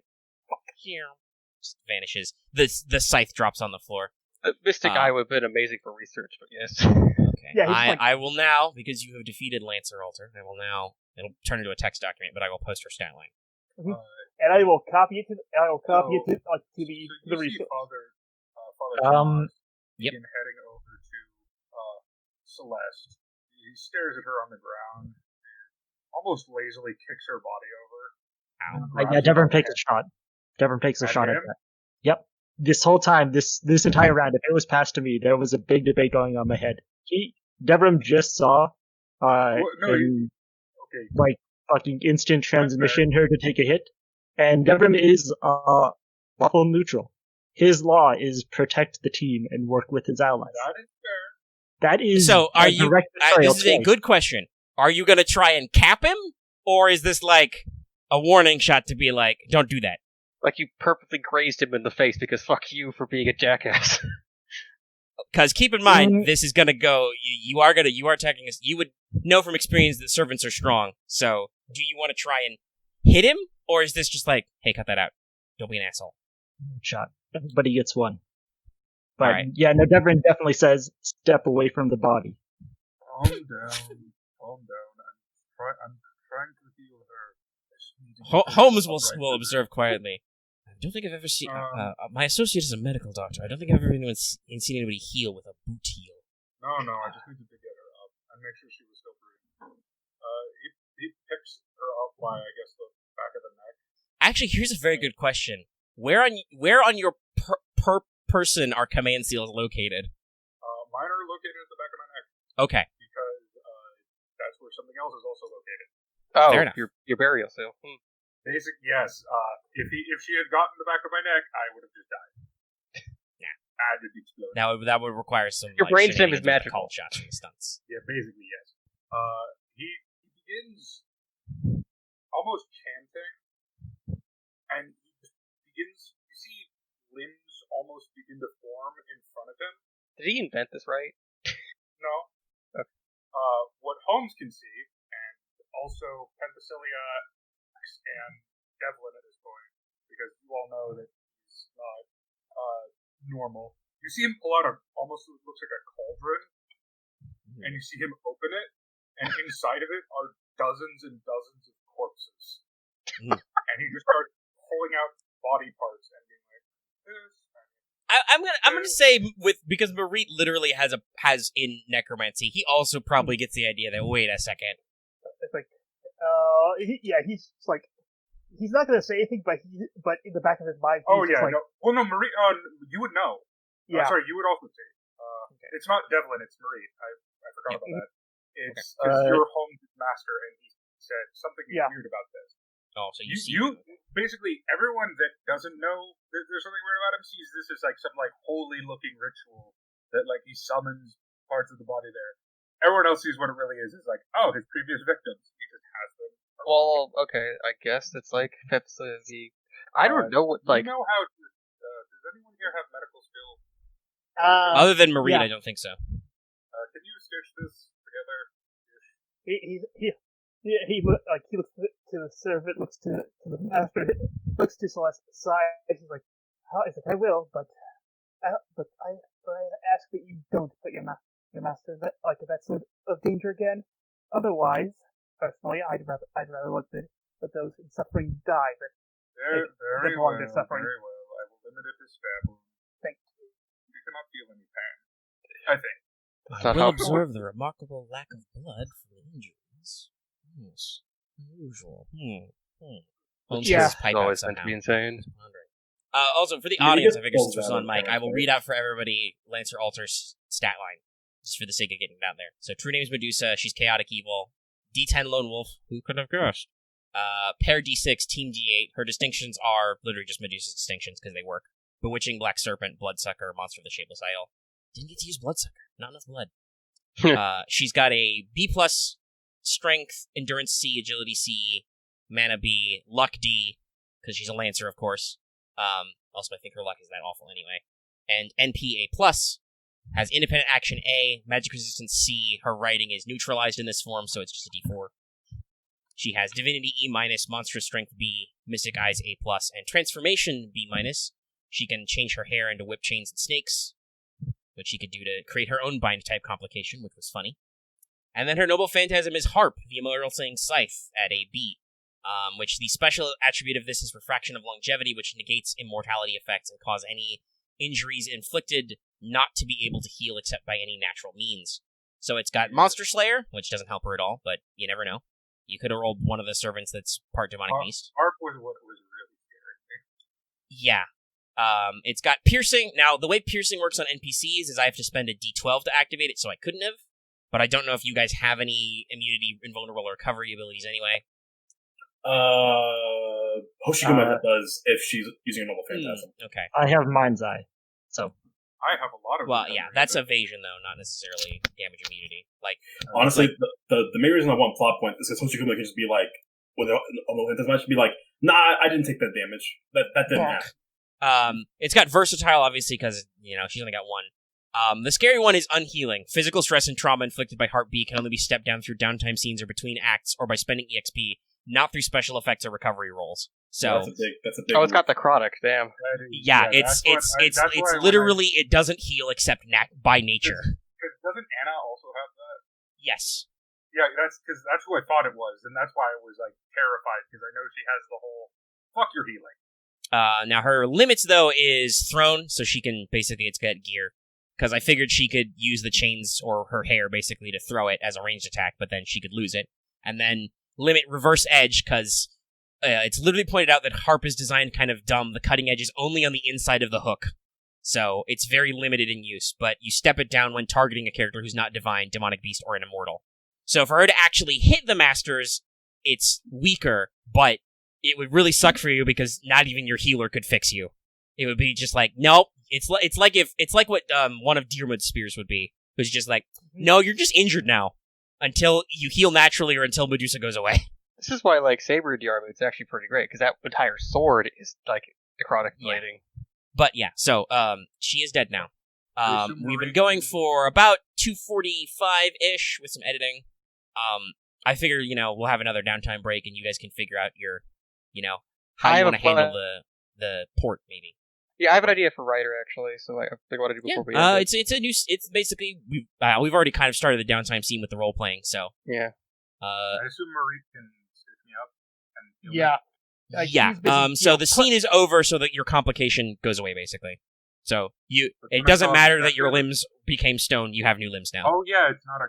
Oh yeah. It was not stress; it was a complication, but it took you out, so you were out of that scene. Honestly, the petrification complication is probably shittier than having stress, because, like, theoretically, if you took, like, stress or trauma and got out of the scene, Marie could have been like, I'll fix you. Mm-hmm. Mash is probably playing nurse with Marie, because she's very concerned about you. Miss Celeste, are you alright? Yes. I have not been hurt that much in quite some time, but I will get used to this new body. Mash looks like she probably wants to say some things, but she feels feelings and does not say things. You're weirdly both in the same boat of how. Yeah, it's kind of what I'm getting at here. Mash would love to have a conversation about your possible artificiality of being human. Our mutual mortality that does not exist. It's not a really good time for this conversation. I actually literally have on my character sheet servants that would fit the best with this master, and the top one is Mash for various reasons. For like being you're both on the opposite ends of mortality. Well, yeah, Mash is running out of life pretty fast, but they're both artificial, and Mash is lawful good. And I am chaotic good, which they work together well-ish. Mm-hmm. But yeah, when Marie's done Celeste stuff, he's like, actually, wait, I just realized, this means Mash sees what Father Tomas is like. Yes. Oh, yes. I'm sure Galahad gave her the secret danger sign. So at this point, you can see that what on his body isn't blood. It just looks like that from a distance. It's red written text, basically spelling out every bad thing he's ever done. Sins are really written on his body. But after it's written over itself so much, because there's a lot there, it just looks like solid red almost. That's unnerving. Mash will now continually give him her single side eye. Also, at this point, Celeste will see his true form. That's fair. I mean, you were a victim of his insanity. But also, Celeste got instructions to summon this guy, but also got backup instruction to be like, "Yo, dog, if he go crazy." Yes, my instructions are: if he is about to win, no. Yeah, if he ever's gonna get his hands on a holy grail, stop him. You're gonna give him the Kiritsugu. Hey, Avenger, by order of my command seal. Destroy the grail. No, you destroy yourself. Yeah, in this case, destroy yourself. And does he have any Batcon? Battle condition? Oh god, no. Okay. Oh my god, wait, he's just tough, he just doesn't have the ability to persist. Okay. Oh my god, that'd be kind of amazing. Avengers have self-replenishment, but they don't by default get anything like Batcon or IA to be like, nah, I'm gonna stick around, bro.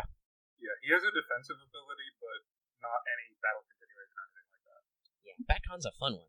So I'm going to have Hemp summon her army because I think if we're killing Ryder next, so I feel like I'm just going to have this armor. Okay, that's your downside is you're going to have her invoke her noble phantasm. What's it Yes. called? Grab the full name. Let me grab the full name. Trojan reinforce elite warriors to rush upon my war cry. All right, so is she just going to like go outside the ruins of this church? Yeah, she's going to like. My plan is like we're probably going right. Like I assume like in the background we kind of like.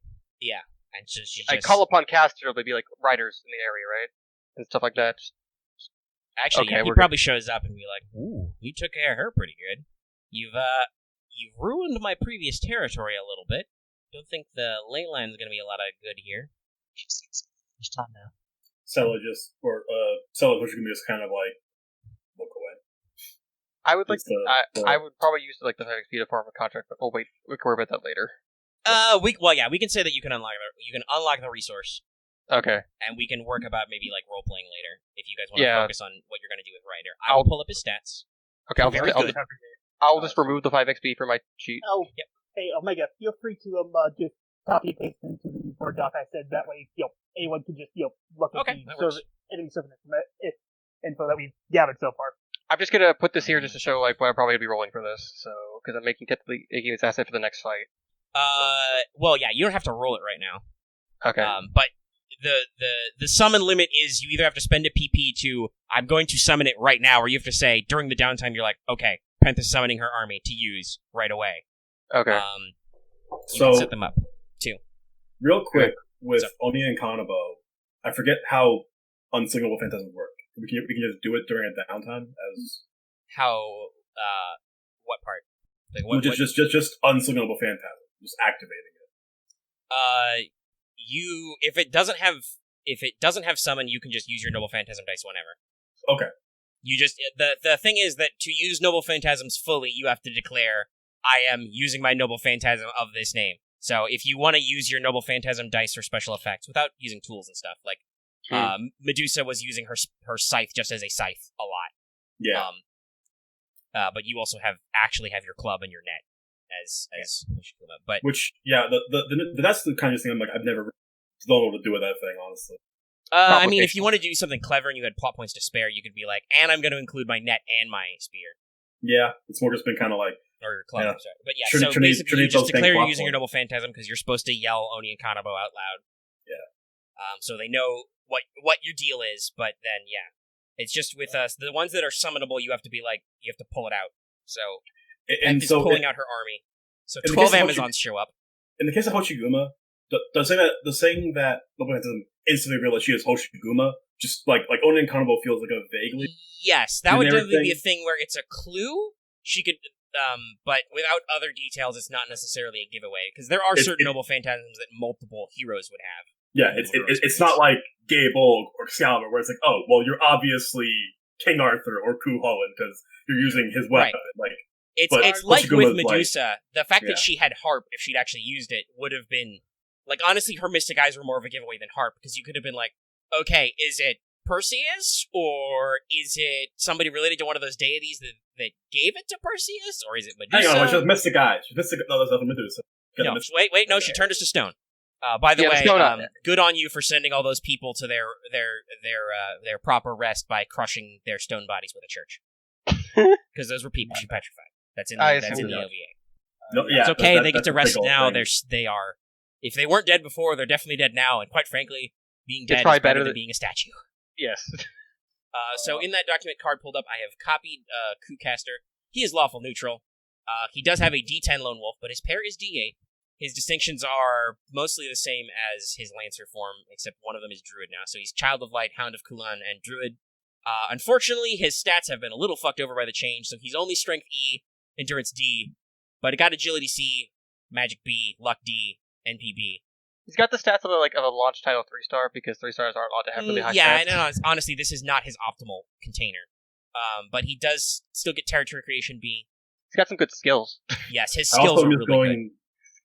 I'm just going to post this. I'm just going to post a limit for Hoshiguma's Oni and Kanabo because it's very important that everyone knows that this is the thing it does. Yes, it is indiscriminate. Damn, that other NP is fucking amazing. I will say I will Celeste and Father Thomas are having a heated discussion, and which will cause Father Thomas to use one of his skills. I just wanted to ask if, like, do I have to roll any for making this an asset? Basically, she basically says, and you can hear this. It's like, you don't use that on allies. I know you can. I know you have something that'll let you use that more safely. And he goes, fine. You have the material, and she pulls out a bag of something. Oh no! I don't like this bag. And he will use his item creation. Oh, okay. Oh, he's gonna make homunculus or something. He's going to make homunculi. Okay. Yeah. So the easiest way to do that is to just spend a plot point to create a resource homunculus and have it be. Yeah. What's your item creation rated at? His item creation is rated A, limited homunculi. Okay, so you can create a D10 worth of homunculus. That's pretty good. He's only gonna create 2. Okay. So there's actually a rule for. Do you want to create 2 separate ones? Actually, yeah. No. The rule for this is you spend 2 plot points, but they are now effectively a mob of 2 D10s worth of homunculus. Basically, what it is he binds the souls of dead Inquisition soldiers to homunculi. Okay. Are they still like FGO homunculi, where they're kind of weird and goopy and white? No, these look more human. Like Apocrypha homunculi? Yes. Except they all have very fanatical grins on them. They all have designation Catholic. Okay. All right. That actually does matter a lot. Yes. All right. That's fair. So you've got you summon a 2D10 mob of homunculus inquisitors. No one cool. expects the Inquisition. It's fair. So to recap, Ku, because I think only Axe has looked at it so far. He still has his disengage C. He's got Divinity B, because that's how he would do. His protection from arrows is up to A. It's pretty good. And he has Rune Magic A, also. Pretty good. And then he's got his 2 Noble Phantasms, Wickerman, which is an area attack debuff with Rage and Unleash, but it has Summon. And it's a other one is very scary and awesome. And then, yes, Okdyug Odin, aka Matrix Wodan, Great God Carved Seal, which is an A-ranked anti-fortress Noble Phantasm. I'm sorry, I'm trying to find it. Oh, there it is. It's in Singularity F. Okay, no. It's in the new thing. It's at the bottom. Great, also called Matrix. I'm happy that I have this guy. Yeah, I think that'll be really useful. On your side. And so it's a big dick move. Anti-magic, area attack, NP seal. Might be really That's useful, a lot. But I'm expecting to basically I'm expecting we pull out all the stops when we're fighting Ryder now, because he's probably going to summon their own army too. Ryder's going to be fun. So, how do I determine the dice for this asset in this case? For which asset? Trojan. Well, okay. Again, you're not turning it into an asset yet. Okay. Yeah. When you do, your effect die becomes the asset. Okay. Which is why you have a buff ability, because that means you'll step up your effect die +1. And it's already a D12, so you will, when you actually use it to create an asset where like Amazon Teamwork or just Army of Amazons, whatever, you can use a very effective die to add to that. Okay. So, by the way, while you guys are seeing this conversation, and while Item Man is making some stuff, you notice that Penthesilea goes into the corner and summons a dozen Amazons. Like, just spear hits the ground, and then they form from the earth, form from the earth of fire, really divine fire, and then she just does a yell to them, and they yell back. They bang their spears on their shields, and it's she just lots of fun stuff going on. And then she just points to the harbor, because it's they're basically, the order is that they're going to surround the perimeter, and then they're going to charge on the call of her cry. And BT Dubs officially, each one of these 12 Amazon warriors has the strength of 1,000 regular soldiers. So B strength? Yeah. It depends. It probably depends on your die, but they're strong. They're strong against regular soldiers. By the way, for the audience, because they gave me their names, I'm going to list them. It's Cleone, Polamusa, Dariani, Avandri, Attandri, Bramusa, Hippothui, Harmothui. I assume is that Alcibele? And Antibri, Dermachie, and Thermodosa. They're Greek. Very Greek. And they are here. I sometimes wonder if it's a bastardization of their culture, what the Grecians are under, but we don't know. They're probably from the peninsula. Probably. Yeah. They're not Scythians. Greece itself was actually a well, yeah, Greece is very big. Technically, I believe right now, Macedonia is its own country, even though Macedon was a Hellenistic kingdom, and that's where our good buddy Iskandar was from. I know the thing of how, Greece wasn't actually the name of the countries. It was just given that because everyone thought that area was Graea, because the Romans. The actual historical term was Achaea, or Achaea, which was just the Grecian cultures. Anyway. So it's a lot like China. Kind of. Yes, really. Greece was never unified ever. It was all city-states who were all just like, you guys are culturally... Sparta, Athens, Macedon, whatever, are culturally closer to me than the Persians, so... Thumbs up. It's kind of where I think the Amazons are basically like their own kind of culture too, or something. Yeah, they're definitely kind of like, they're definitely from north somewhere. They probably represent something, because like how like I think... Yeah, I would look at the geography. Anyway, that's a tangent. Yeah. Any more prep stuff you want to do, or are you guys just gonna like descend on this harbor? We're probably, we're just gonna... Actually, there is something that Marine's going to ask home before they... Robin did say something, but Carb was talking, so we'll do this in order. Go ahead, Carb. Like, Marine's going to ask Holmes to, when they have a chance, analyze, where Father Tomas's spirit core is, because he does not trust in it, and give the chance, he wants to try and just erode it so that he can't. So, okay. Essentially. All right. So, is there anything about him that means his spirit core wouldn't be where that normally is, which is basically the heart? I ask you. Like, he doesn't have any, like, there's no anecdote of his heart being on the opposite side or something. Thematically, it would be in his head. Well, head or heart is connected, so yeah, that's how that works. He does not have a heart. So. Okay, that's fair. He would have no heart, yeah. One of his is heartless. Holmes will probably... Yeah, okay, so Holmes will probably be like, I believe this one would be more vulnerable in the head, Master. Okay. Head or heart is the usual one, and I somehow feel like the head would be the appropriate target. Good. If you pull that shit again, I don't care about that. I don't care. Yes, he is not. Yes, he's not a very good detective. He's the most Avenger ever. I mean, to be fair, Celeste is now starting to expect that he may not be lawful good. He's lawful. This guy may not be the good guy I thought he was. Marika is actually going to use his medical bag and his medical knowledge to actually try to create a smoke bomb, because never know when that's going to be useful. Okay. What do you? I assume you want that as a resource smoke bomb. Yep. Smoke grenades, whatever. Okay. Smoke bomb. Is it okay if I copy over whose stats onto my character sheet? Yeah, go for it. If you want them, if you want your own copy. I will after this. I will probably transpose all of these alternates to the giant library doc. Which, by the way, I've done some changes. I've split Ruler and Avenger into their own categories because there's so many of them. They get bigger. Eventually, you're gonna have one. And I've added some new ones there because I'm like, okay, we've done our roles. I can add new ones. I've been having some fun. But we'll talk about more of that off mic, I think. So Lester's going to begin training with Ash. Okay. All right. Because she wants Ash to try and get a little bit stronger, and she needs to get used to fighting. All right, that's fair. Fighting style with new arms. All right, so you guys spar a little bit. Robin, what were you saying earlier? To spend 10 EXP to increase my Magecraft to a D8. Oh, when okay. Would that be? Would that just be right now for free? Yeah, you got the XP. It's a downtime scene. You're gonna put your serious face on with your Magecraft? Yep. All right, that makes sense. And then, could I then use that Magecraft? Yeah. What are you aiming to do? Asset or something?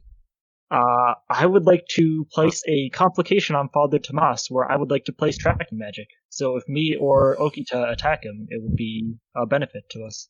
Okay. What's your alignment? My alignment is lawful neutral. Your lawful. What's Okita's alignment? True neutral. Okay. Because she's a counter guardian. No problem. He does have magic resistance, but only against evil targets. So. Ooh, it's funny. That's a fun one. Okay. Also, I'm doing this without being noticed is my goal.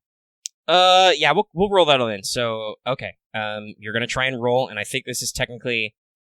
you build your pool first, and I do believe, even though he's a player character, there could be tension, So, it'll be whatever Tomas's opposition pool is, basically, once you figured it out. So would that be a PP to put this, complication to do it on indefinitely, yes, but first you have to create it. So, okay. You can save it for now, until you roll. You never know. Maybe you'll roll a 1, and I can be like, oh.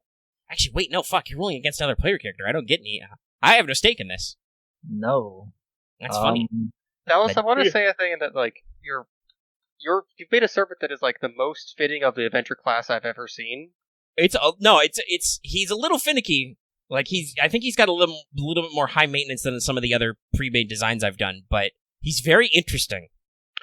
Also, just considering how evil he actually is, you'd think he'd actually have a secret ability that targets good people. Well, no, he has an ability to turn any. So his whole thing with the Brand of the Heretic, what that does is, if the target is not lawful good, they are now considered for all effects and skills that he uses lawful evil or chaotic evil. Sorry. Yeah. Of course, because So the Inquisition, yes. Right. The effects work on that. But the problem was Medusa was already chaotic evil, Yeah. so it's like. No, and I will say probably, well, a number of them are already chaotic evil. Like Medea was neutral evil, so some of them will be, I believe, different varieties of evil, if anything. And I built that pre-knowing anything about the encounter because I just figured that's kind of what he's famous for. He did sentence a lot of bad people to death, but then he also made a lot of people believe the people he was sentencing were bad. Yeah, but I figured since Medusa was explicitly altered, she would flip from chaotic good to chaotic evil. So I've built my dice pool. I'm using Shifty for a D8, because this is the Shifty move. I'm spending a PP to use my Expert Covert and Magecraft at the same time. And then my D4 for existing. Yes. And Lone Wolf? Lone Wolf, right. Yeah, don't forget your teamwork. Tomas will be using Lone Wolf. So that was not helpful. You do get an opportunity for this. And I do get a so the way I think that the way I will say that will work is if you activate an opportunity against another player, you're passing them the PP. So if you want to activate that one to like do a stunt or something, you would actually basically pass Robin the PP if you care that much at all. I also want to say a thing of like this is becoming more of a mini test campaign. Yeah, kind of. I mean, I always knew that this might go longer, but this is definitely. Honestly, like I said, you guys are having too much fun. We're having fun doing fate stuff. He is going to use. Listen, I'm not going to say no to free views. Lucky might get annoyed if this goes on too many more times, but whatever. He might just have to join as a secret boss or something. He is going to use his complication to gain a PP and add a D4 to his roll. Okay. Which distinction? Of Legacy of Hatred. Fair. Sounds about right. This is pretty much how most people would perceive him at this point in history. Mm-hmm. I mean, you're that bad. Well, yeah, his true alignment is chaotic evil, folks at home. No, it is not chaotic evil. Oh, it's lawful evil? That makes sense. Yes, I think it was chaotic evil before, but yeah, it's lawful. He was very organized about his campaign. You're going to have some fun meeting later characters. I'm now curious. So he will be using luck, because I can't justify any other stat for this. It would be luck or magic. Yeah. Actually, I wonder what his situation if he ever met Vlad Tepish Lancer would be. I think Vlad wins. Vlad wins. Yeah, no, Vlad wins. Wait, no, Vlad's chaotic good. Is he lawful or chaotic good? Vlad extra, maybe. I'll actually check. Yeah. Let me look it up while you build your pools. Here's the thing: any lawful goods destroys. Well, yeah, like I said. By the way, in the library doc, Saber Jean is in here. In which case, yes, she would kick that guy's butt hard because she has a physical. Have to do anything. Literally has the skill Saint at D10. Yeah, no, he'd just be like, I lose. Okay. So he's doing 1d12 and. No, Vlad Extra is lawful good. Oh yeah, no, he'd lose. Oh god, you with protection of the faith and Kazakili Bay. Yeah. He's doing 1d8, 1d4. That'd be kind of amazing though, because it'd be like as you try to chain him to death, he then dies like the way he should have. It would be pretty fun. Yeah. I'm gonna have fun showing Penf maybe might not be from this timeline of history, but maybe we'll see. We're working on stuff. That is an exclamation point, not a 1. Yes. Oh my god. Oh Jesus Christ. Okay. Interesting. Well, so you've got a 19. What was your total again, Robin? 11. Dallas, for the sake of it, you could tie it with you could make a tie of a D12. Well, yeah, you could keep lower, but you don't have. I mean, that's true. You don't have to pick your highest. You could choose to fail the roll, basically, if you think it's more fun. No, it's more fun. So I do want it to go through. So I will do that. All right, you can keep the lower total. All right, it steps down to a D6 tracking complication then. Yes. So Because you he has a little outplayed bit of me. resistance, a little bit of goo, but you did stick him. You've stuck him with a tracking spell, and you're going to spend a PP to make it indefinite. Absolutely. Okay, so he is now Basically, tracked at what D6. What I'm gonna say this what went through, because this just makes sense to me, is the tracking spell did go through, but he noticed. Sounds about right. It's Like, he let it understands he's happen. got a tag on him. He didn't let it happen because he wouldn't, but he's just like, I see, and he's not surprised. No. He's like, I mean, yeah. he himself is an inquisitor. He understands how people work. Just to make it hidden, if it had failed, Devram would have then audibly asked, "Hey, let me put a tracking spell on you. I don't trust you, He motherfucker." probably honestly would have said yes because he views you as a useful tool. Yeah. He You're is a not- man who because thinks you're this. not evil. That's no more ominous when you say that now. That's what he did. His worldview is in three categories. You are a lawful man of God, you are a useful tool, or you are a heretic. Yes, tools can be discarded, but they're still useful. Keep that complication on you. It will only apply for me or my servant or anyone else I tell it about. Because I have to explain the tracking, and they have to be able to use the spell themselves. Gotcha. Otherwise, But that is- it does nothing.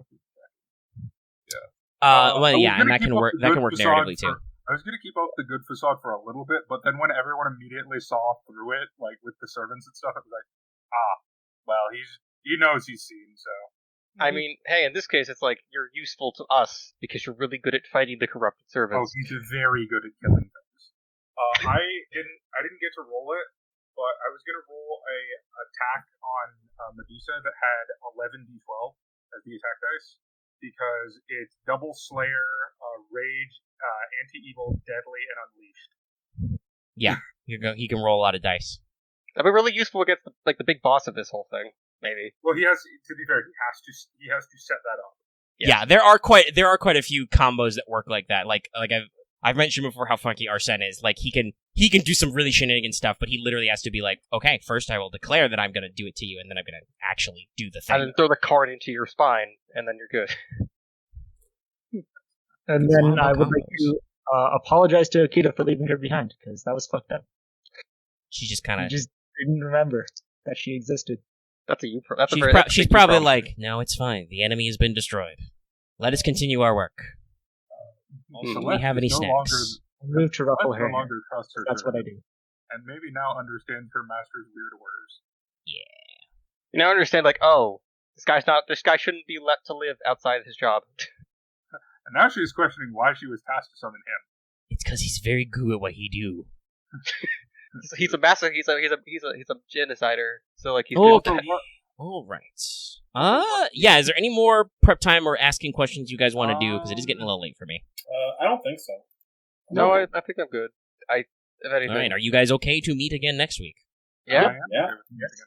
I'm excited to eventually use the cool thing I thought Yeah. of. No. like, You using you've got it. some stuff you're working on. Well, I am out of school, so yes. Ryder will be interesting, if only because, as established by the scenario, he gets to have friends. Yeah, If we do more than one server in there, maybe we'll see. We'll 'Cause see. if I- We'll if- see if what it gets- squatting goes. If this gets that bad, Ted might have to start Oh, calling down some. I will say armaments. the homunculus are also both named. Dramatically, can I invoke my own limit of forgetting my noble phantasm's name? Oh yeah, no, certainly. If you I want to. personally want her to fuck it up. Yeah, no, you could do that anytime. You can do it more than once, so maybe. Alright. That would be pretty funny. You'll hopefully want it to work at some point though. There'll be some big ones. If it Lancer is with was Ryder, interestingly it will enough. fail. Well, I think Ryder is more. Actually, let me double check her stats. Lancer's pretty big. She's a big girl, but let's see. Ryder.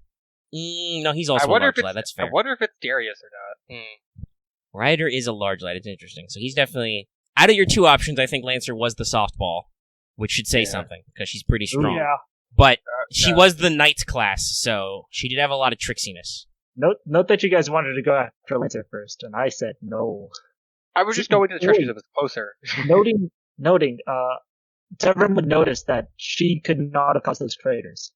I was more thinking Right? that was the At this saber. point, Actually, do we even know what caused the craters originally in the Fuyuki Singularity? no, that's We why. know what all we know is Okay, actually, because you're gonna misunderstand the contract, he'll reveal that he is Kuhulin, Child of Light. That's his true name, and so you that's why you get his stats and you know what his noble phantasms do. Do I get new command contract. seals on me or shared? Nah, it's like the anime. You get all the same seals. Oh, okay. That's a good way to balance potentially contracting multiple servants. Even I if they're guess the NPCs. seal, the seals on his face, yeah. But he as far as Ku knows, it's basically like something went wrong with this Holy Grail War from the start. Saber was weird, and they, again, he didn't get details. They were really, really strong, and in a big blow up, took out a lot of the servants, and then just started picking them off. I would say that we know how one of the craters is going. We know how the one that blew up the mountain. That's about it. That's what the Grail exploding, yeah. Yes, because that is I would reveal that is the location of the Fuyuki Grail. Yeah, that's where the Greater Grail is it's kept in a cavern under there. Or rather, was. Yes. Or, well, still is in some form. Da Vinci can probably report to you that it's deep underground and it's got a lot of shielding, so it's indistinct, but there probably is a Holy Grail signature in there. But also, it's got a servant literally sitting on top of it, so you're pretty sure Saber's just in there chilling. Like a villain. I wonder if it's Saber Alter or not, because otherwise you could probably mix it out to be something interesting. And then from what Ku said and from what Da Vinci sensor data is, basically Berserker and Archer are covering the entrances to the cave, so to get in you will have to face at least one of them. And then it seems like Assassin, Lancer, and Rider were, if not just... Because, honestly, it did seem like Lancer was just fucking around enjoying herself. Petrifying people, hanging out in rafters. Controlled, then was it? So, it might be less controlled, more corrupted, but they just kind of just go do havoc. You can think about it.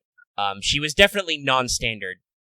Even Da Vinci can probably be like, okay, kids, that spirit origin was weird. We're pretty sure Medusa's not supposed to do that. She could probably be summoned as an Avenger if she was a giant monster, but then she'd be a giant monster lady with, like, brass hands and wings. I'm surprised to know that was Medusa. I had expected that from Corvin. Yeah, the Da Vinci probably gives the breakdown that there was definitely something wrong with that Medusa. It seems like her spirit origin was weird, was modified again, like they said. But yeah, so basically it sounds like Assassin, Rider, and Lancer are hanging outside in Fuyuki, killing any humans who are not dead yet, which might be all of them, and also trying to get Ku. Because maybe something bad would happen if all the 7 servants were corrupted. I don't know. Yeah, because then they could probably use it to summon a demon pillar or some shit. I don't know. Berserker's doing something. Berserker scares me. I don't know what kind of Berserker it could be, because it could I be have almost read anything. all of your homebrewed Berserkers, and they all terrify me. Oh no, Berserker's real fucking scary. They're a bad news class, and always have been. I mean, you could use bad enhancement at anything, literally, and it's good. Well, yeah, the thing is you can flip it. Like, as you guys have seen from Hoshi, she does big things, and she does them very, very good. Yeah, there's a Berserker that Omega has written the rules for that could just use 2 noble phantasms a turn. I mean, Pam could do that too, but yeah, that's separate. Anyway. She might be multi-power is a thing. That. Alright, I'm gonna wrap up the recording. Yeah. Okay. And don't forget to like, comment, subscribe, and all that stuff. And we will see you next time, because it still continues. It's like playing for the actual thing. Goodbye. You think it's over, but then there's 20 more minutes of text.